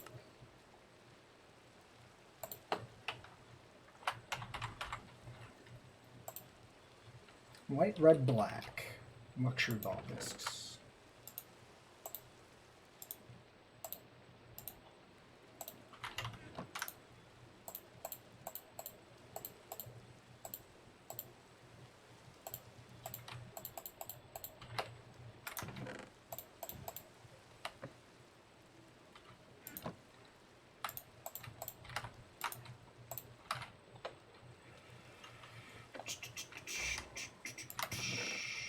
You can hear your auto crafters going off. Oh, are you still up here? Yeah, I'm just chilling. Yeah.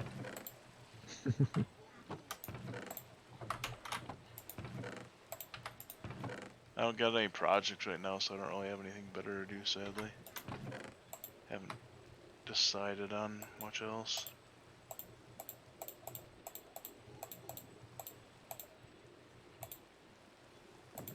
Fuck, I have 9 copies of TR-89 Hurricane. Jesus. Fuck. That's a lot of Hurricane.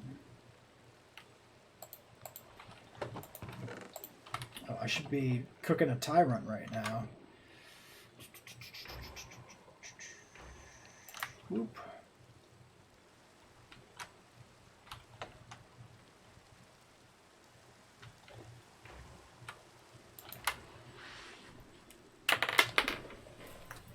Man, how late are they? I know Rampage is gonna be late tonight, but shit. Or is it tomorrow?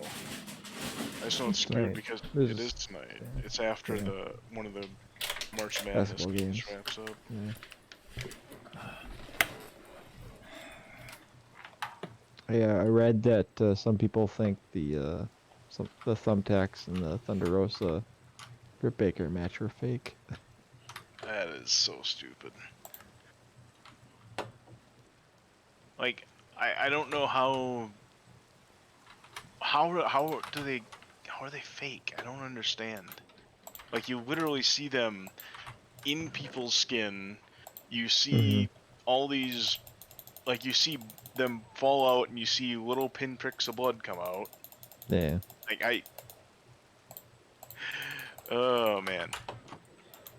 I think it was the one thing, like, I feel like I've seen some of that thread too, and people pointing out, like, thumbtacks aren't even that bad compared to, like, Lego or D4s. Oh, hello, chat. Oh God, D-Force. Yeah. Full on Caltrop action. Yeah, Sorry, I no, missed your message. When was that? Brandon Cutler flat out did the polyhedral spot and Oh went viral for a no. while on it. Yeah. Oh jeez. Yeah, it was a viral clip for a while. That just sucked. That was back when he That's was. fresh. Okay, great. Not too much tonight. We're just kind of hanging out mostly. I am trying to breed the largest tyrant I can breed is my new project I'm starting. Sorry to interrupt your Just trying to wrestling story, but No, you're That's fine. okay. Chad is here. Just trying to breed in general, really. Yeah. What's anybody doing? Just trying to breed. Yeah. It's human nature.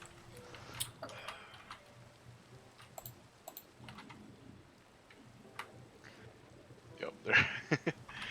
Okay, I found an image of just the spot,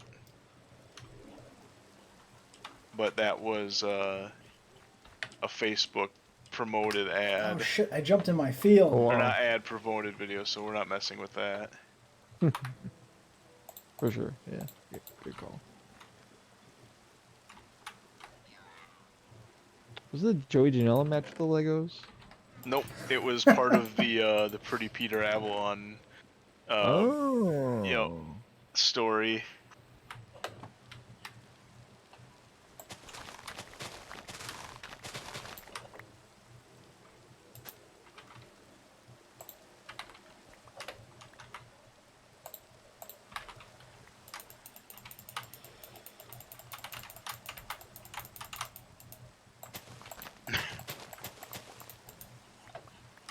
They doing a all Lego cage match?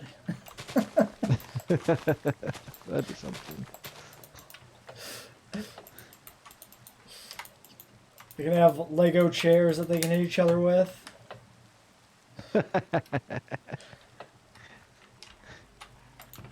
Those Lego chairs would probably suck. Like, no joke. You just break into individual Legos when you hit somebody with them. I guess it depends on how it's constructed. Oh, I was just thinking like standard Legos, so that everything just breaks apart all the time. That'd be part of the funness. Right. I'm thinking like, No. like maybe some of the. I don't know what they call the top parts of the Legos.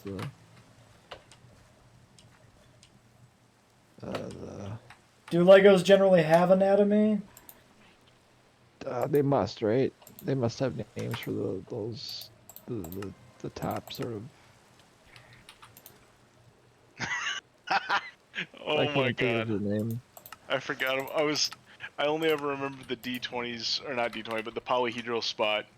But I forgot that they used a copy of the Similarion for a fucking chair spot. Wow. Some nerd shit. Right? The best nerd match in wrestling history.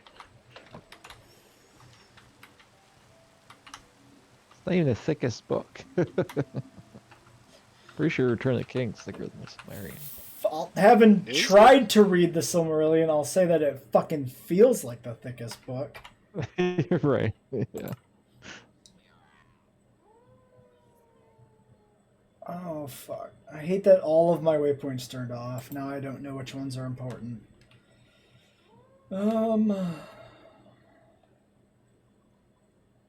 Wait. Surely Hayward's at the top of the list somewhere, right? Where the fuck is Hayward? Oh, this is not... Oh, this is sorted by current distance.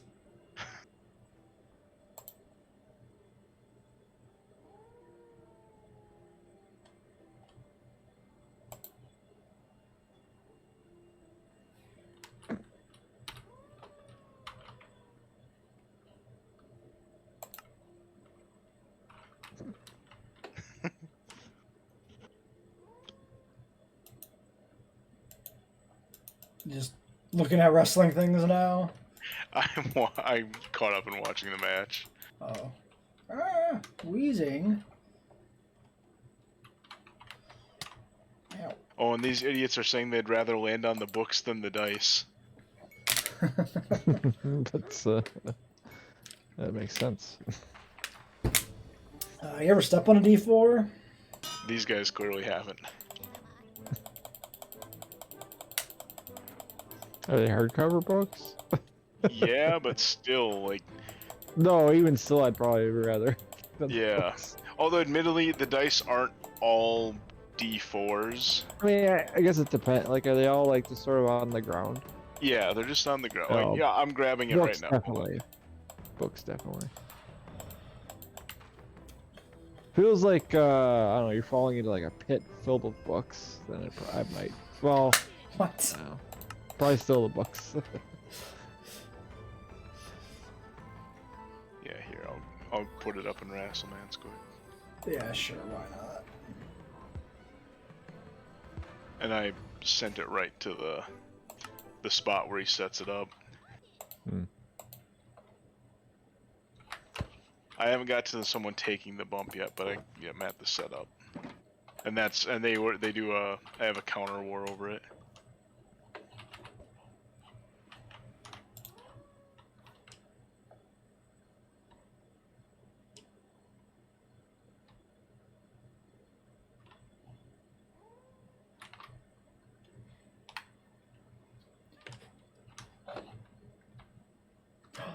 Oh my god, are you real or are you a boss? Oh, you're a boss, aren't you? Oh my god! Damn it.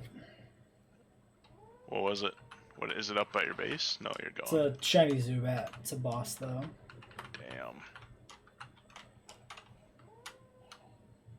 Also, we're gonna be really obnoxious to try and fight it. How much do I actually care about a legendary? It's a Zubat. It's easy to kill. It's a legendary. I gotta kill it.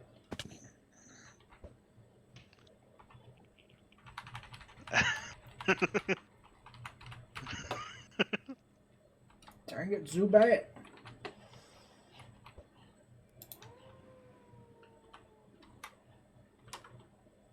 Yeah, head towards that cliff. Perfect. Oh no!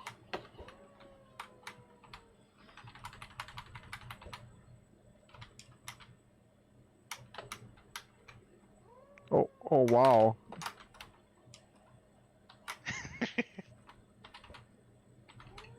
No, Zubat! No, Zubat! You fucker. You little shit. Got him. I wonder if that's a lethal fall distance.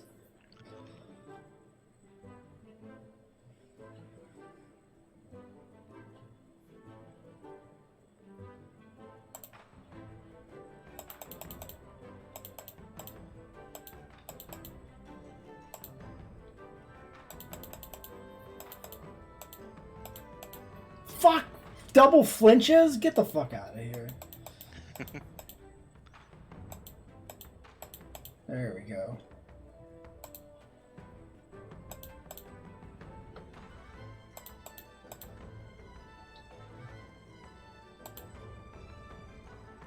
Ooh. Don't say that to Leo Bates.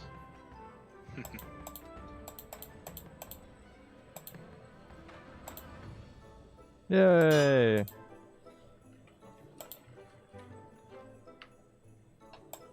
Big.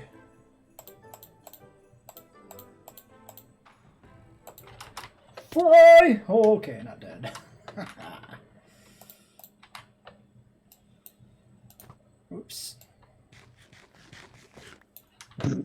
What a stiff shot with Silmarillion.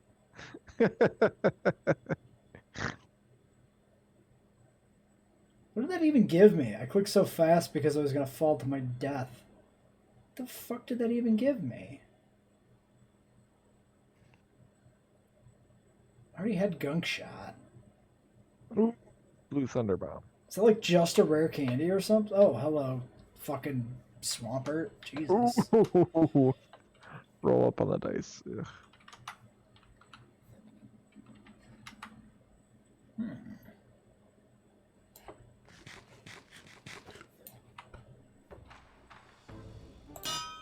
Don't kill me, bro. Surf. I can take a surf. I can take a surf.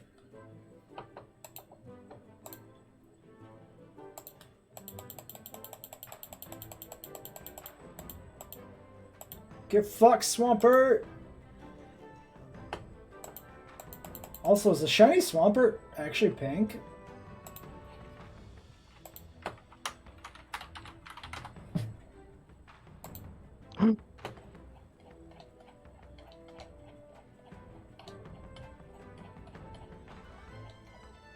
Wow, Swampert actually is pink when it's shiny. My god.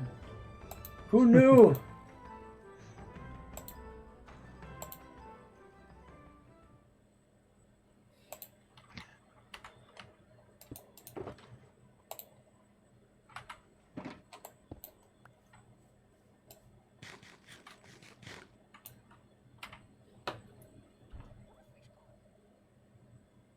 Let's go anywhere.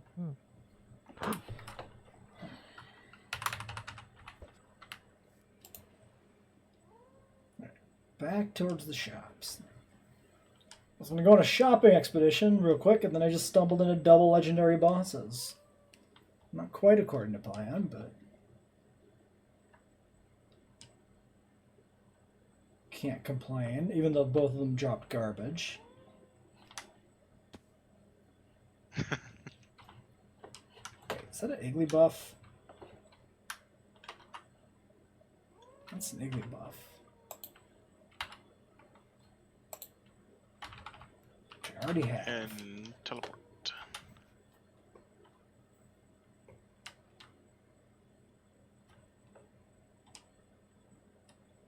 There actually was a good bit at the beginning of the match that, since I skipped straight to the polyhedral spot, that this was when what's-his-face, Peter Avalon was straight up just librarian, obviously with the books. Mm-hmm. But he, I forgot his theme Ooh. for that was just shh. That's it. Dead silence and him saying shit into the microphone. But Taz and Excalibur are going on. Oh yeah, this is one of Mikey Ruckus's best works. It's, you know, lead sales on SoundCloud and iTunes.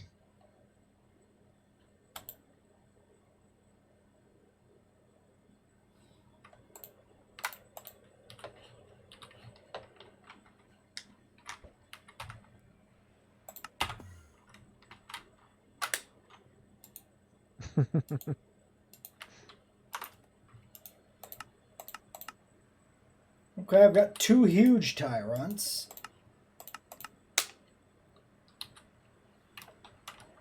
It's not really going to cut it, but I think I'll hold on to them for now.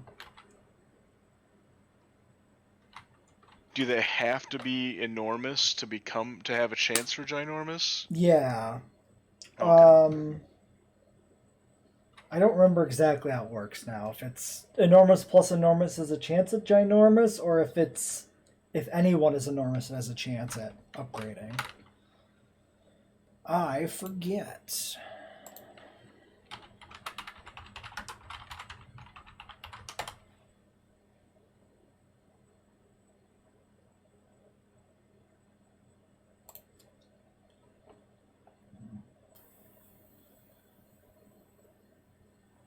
Pokemon size also grows as its level increases. I didn't know that. What? Yeah. I never noticed that. It must be really subtle. Yeah.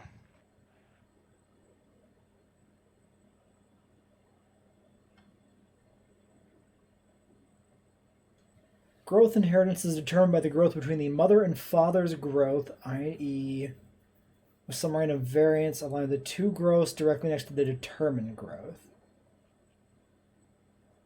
So if you use small... Okay, so if you have a giant and a runt, they'll breed ordinary, which is between the two, but they can also breed small or huge, a step above or below ordinary.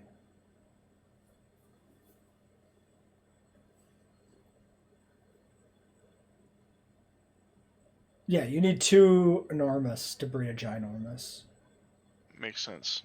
Yeah, I was curious if enormous and giant would work because they're right next to each other, so you would theoretically be like 50-50 giant and enormous, but I guess that doesn't go to enormous. Also, ginormous is actually only a 1.6 times growth, so it's actually a smaller step than like giant to enormous is, because it goes 1.25, 1.5, then 1.66.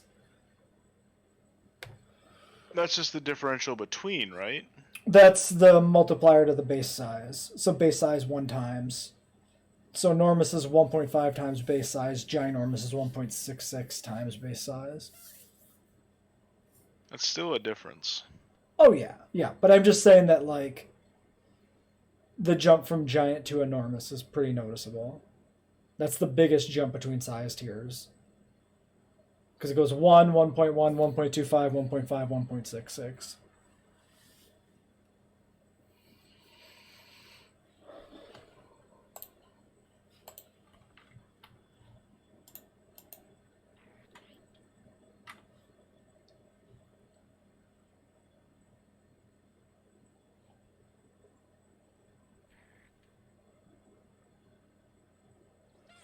What was I doing? Putting stuff away. I got distracted.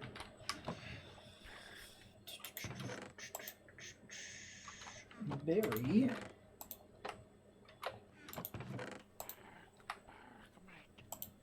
Oh wow, I got my first gunk shot TR.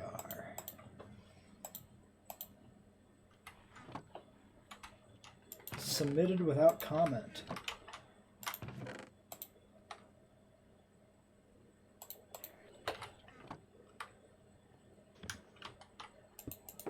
Oh wait, no, I got another XP share. That's what I got from that boss, because my other one I put inside my box. Free XP share, come get it, somebody. Oh, I have 3 XP shares now. Pokemon.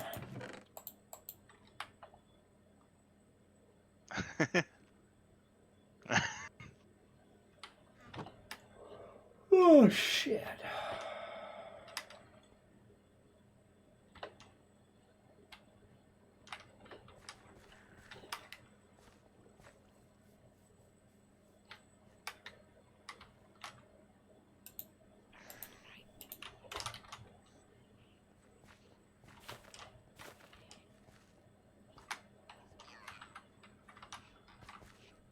I see you, motherfucker. Bruh.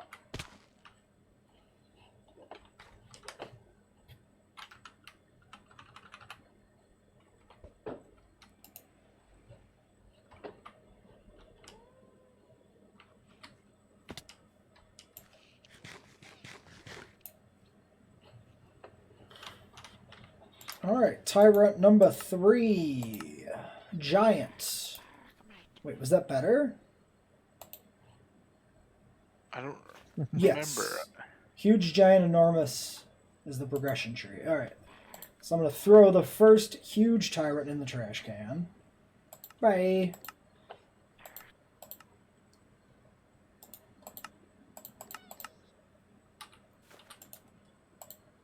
Oh, I should check the nature.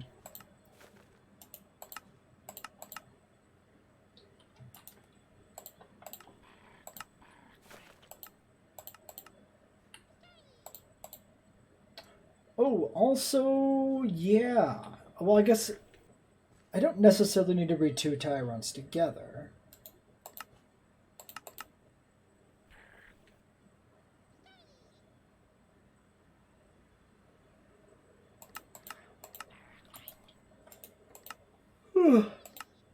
Oh, shit.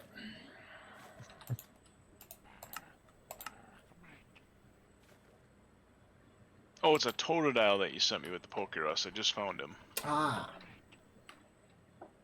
I got you a big Totodile, wasn't that? That was what it was, I think. No, we stopped at ordinary. Oh. Okay. Oh yeah, it was just because it had egg moves. I remember. I knew there was something special about the Totodile. Yeah, he's got egg moves on the Pokerus, though. Yeah. Pokerus 19. Yes, I will keep making that joke. God damn it. Did chat just chide you for that? No, maybe, but no. I would applaud them. My chat was momentarily covered, so no, that was me heading off any criticism from any form of audience. You, chat, my parents. Not your fucking audience. I'm a contributor. Fuck off. You're my audience in that you're listening to my ramblings. No, that makes me your friend, asshole. What are friends but an audience? It's a terrible way to see it. Your audience is offended. Well, at least I'll always have my friends. Your fucking captive friends.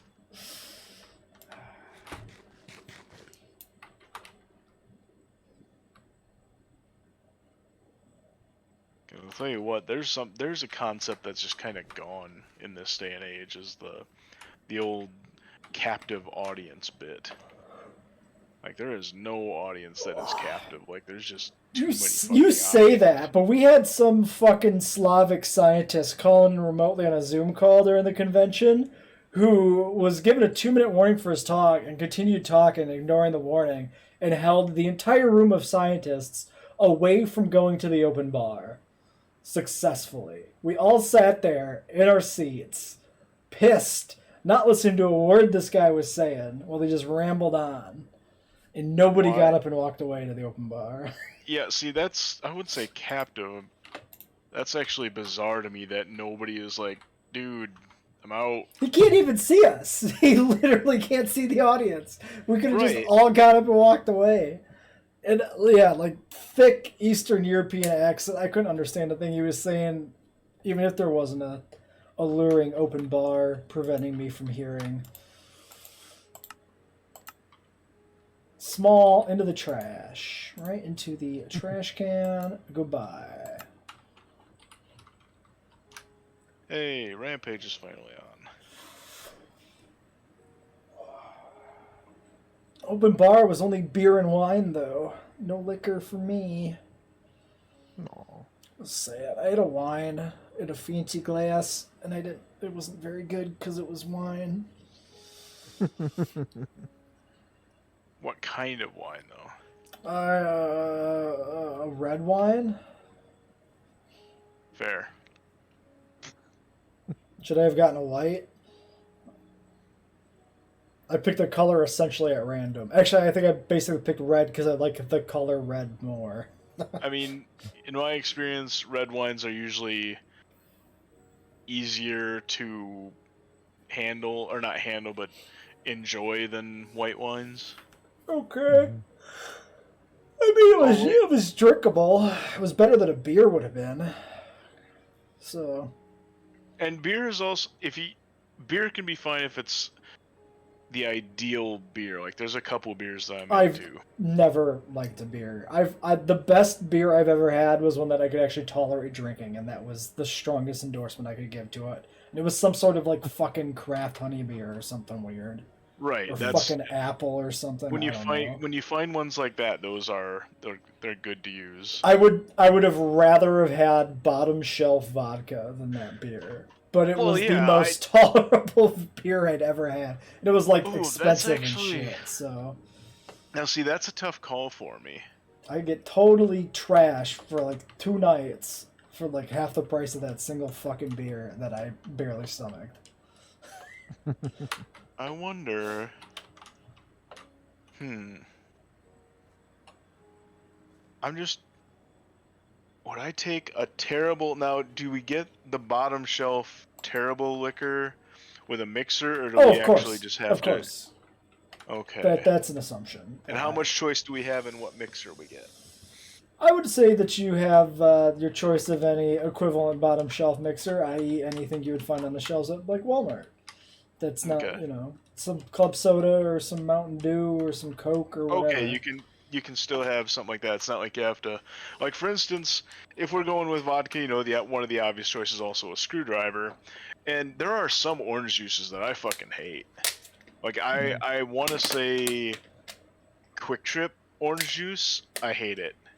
I just blah. I just don't like orange juice in general. I've never found an orange juice I like. I like orange soda, which is fucking strange, but orange juice just doesn't do it for me ever.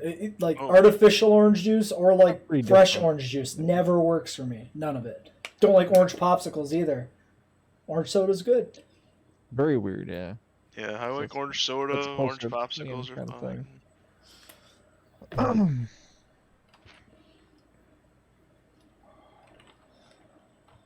There's some wine, but I'm scared to open it. Just keep it on the shelf. I think that's what a lot of people do with liquor. Yeah. You're just saving it for that day Hammond comes by to finance your dig.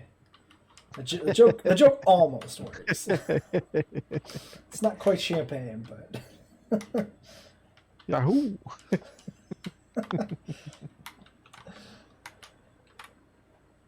It calls for a celebration. hey, we were saving that. No, you That- weren't. You've had this for years. It just sits on the shelf. You're full of it. Stop trying to make All me right, feel who's the bad. son of a bitch? Who opened the Whatever, decorative champagne. wine? Yeah, it was champagne. But Or, well, in your case, it's decorative wine. no difference, really. Yes. Fair point.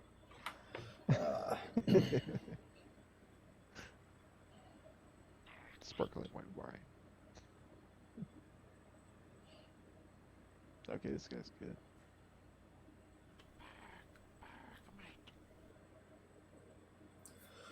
I got 2 Tyrants left to revive, and then I'm out of Tyrant fossils, and I have only 1 of decent size, and none that are actually big enough to be directly useful in the breeding project. Might have to bust out my pickaxe and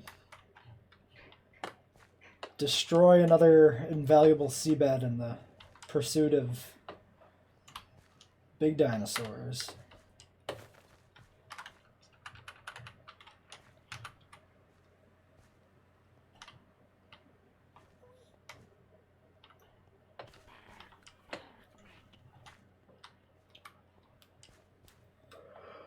Oh, shit.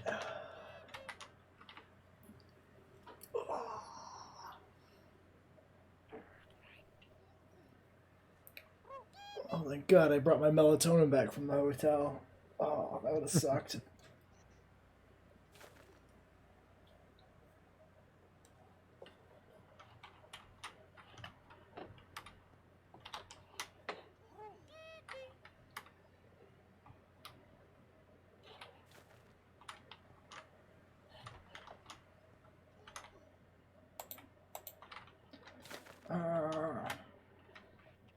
I think these birds are phasing through my windows. I think that's what it is. Because they can get stuck between like the trees and the windows and like phase through the glass. Pretty sure this is a feature that is not shared by real birds.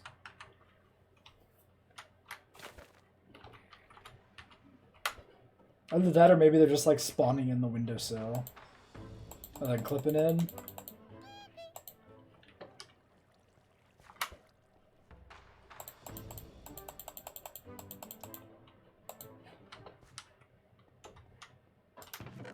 Alright, I'm gonna get these fossils revived and I think I'm gonna call it a night. Yeah, it's almost 11. That's the usual. I mean, I would say our usual is probably more like 1 or 2 for Pixelmon, but It can be some nights, yeah. not Sometimes we try and today. fall to the 11, but yeah, I didn't expect you to go long haul tonight. Yeah. That's part of why I didn't get too invested in like going out and doing anything. Just do what's at my doorstep. Yeah. For sure. Road makes me sleepy. Yeah, it's crazy how that works. It's like literally doing like less than I normally would because I just get to sit in a fucking chair for 10 hours. But like, it's like your body starts to die. It just wants to sleep. It's one way up spinning it, I guess.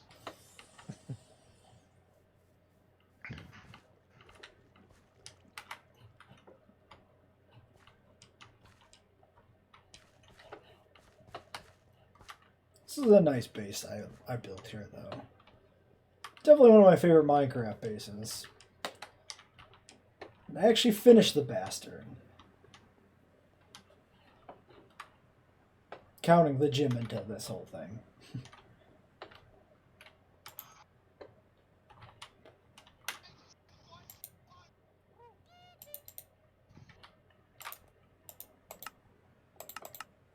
Ordinary. Damn it.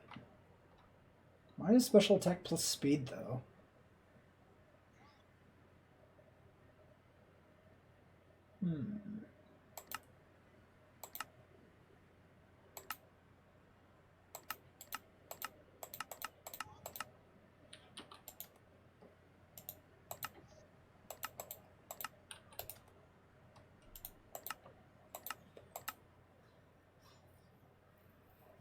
I don't know.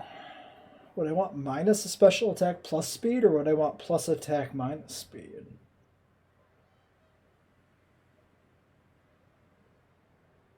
It's fairly slow to begin with.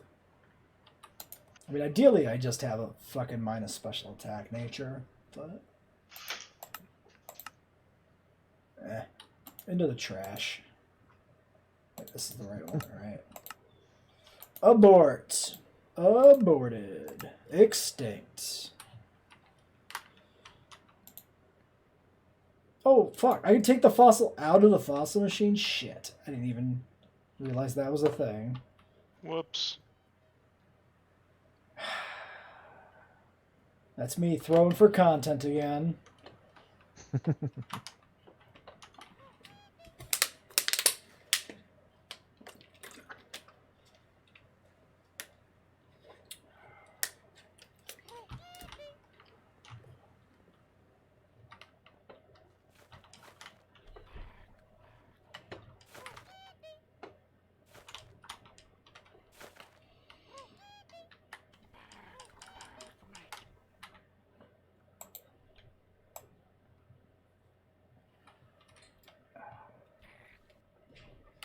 I did put all my new souvenirs up behind my headspace here on my little stream visible spot of my room, but they're all small souvenirs, so you can't fucking see shit.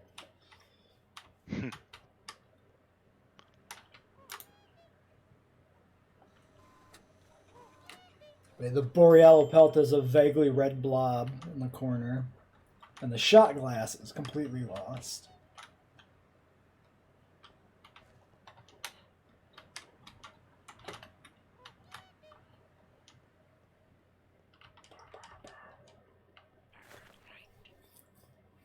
Oh shit, I wonder if I downloaded the last stream at all.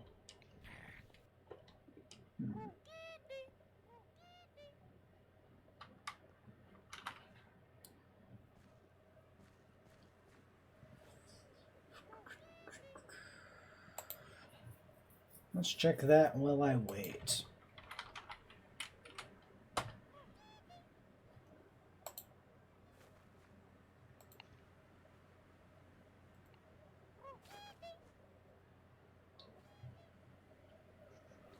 I think I did.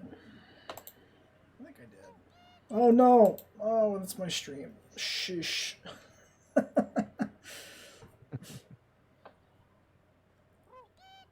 judge me. It's my own. Listening to my own stream on my stream. Oh god. Streamception.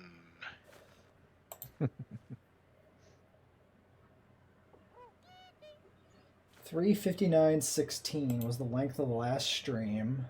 No, that was RimWorld. Pixelmon was 5:36:50.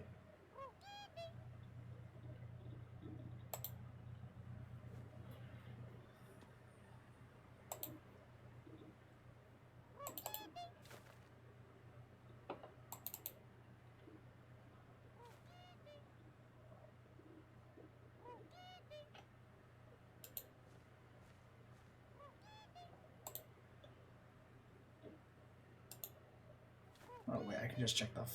No, I can't check that. Oh, how long are you? Video. 4:44:57. Well, that's clearly not the right video. Oh wait, this must be the newest.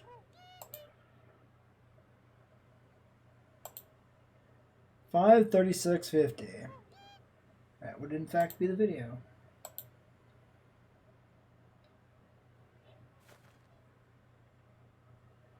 Okay, well, the stream archive is up to date. And I successfully stalled the 98% progress on Tyrant. Glorious.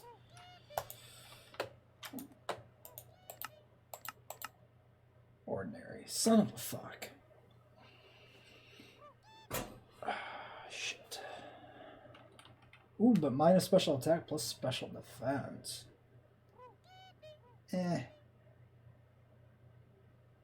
Maybe?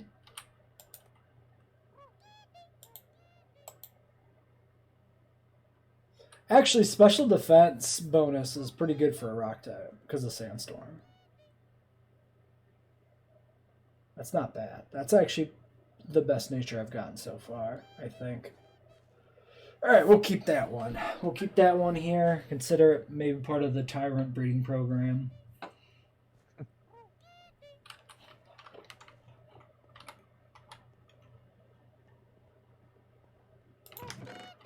I wonder if it'd be quicker to just breed Tyrants than to go fossil hunting. Well, I need fossils anyway for the museum or for the gym, for the museum displays in the gym. Mm-hmm.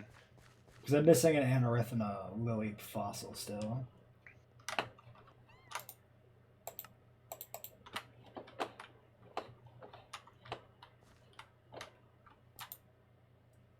Doesn't get along well with anyone here. So, if I want to breed Tyrants, I gotta redesign this whole thing.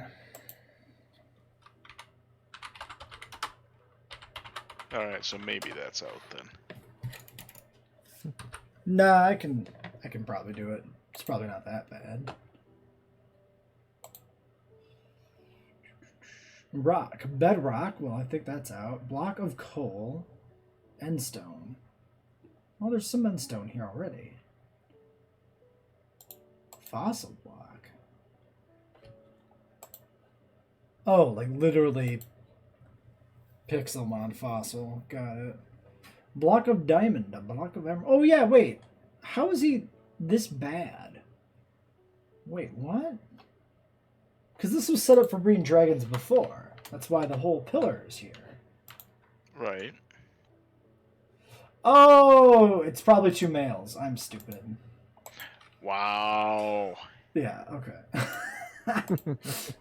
Fixed it. It was the lug nut. Yeah. Oh yeah, no, they're totally all about this place. This is Yeah, I was wondering how you like Yeah. just like yeah, breed all breeders. Like man, I feel like we struggle to get females usually, which is true in a lot of levels. yeah.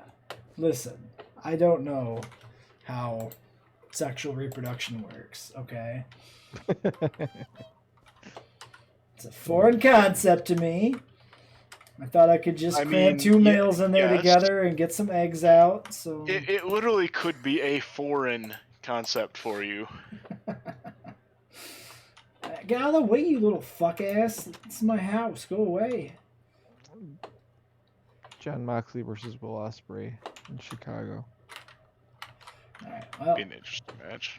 I'm gonna call it a night. Stream and video game. Thanks for stopping by. Until next time, which I knew probably that. is Shut up. Wednesday or some shit.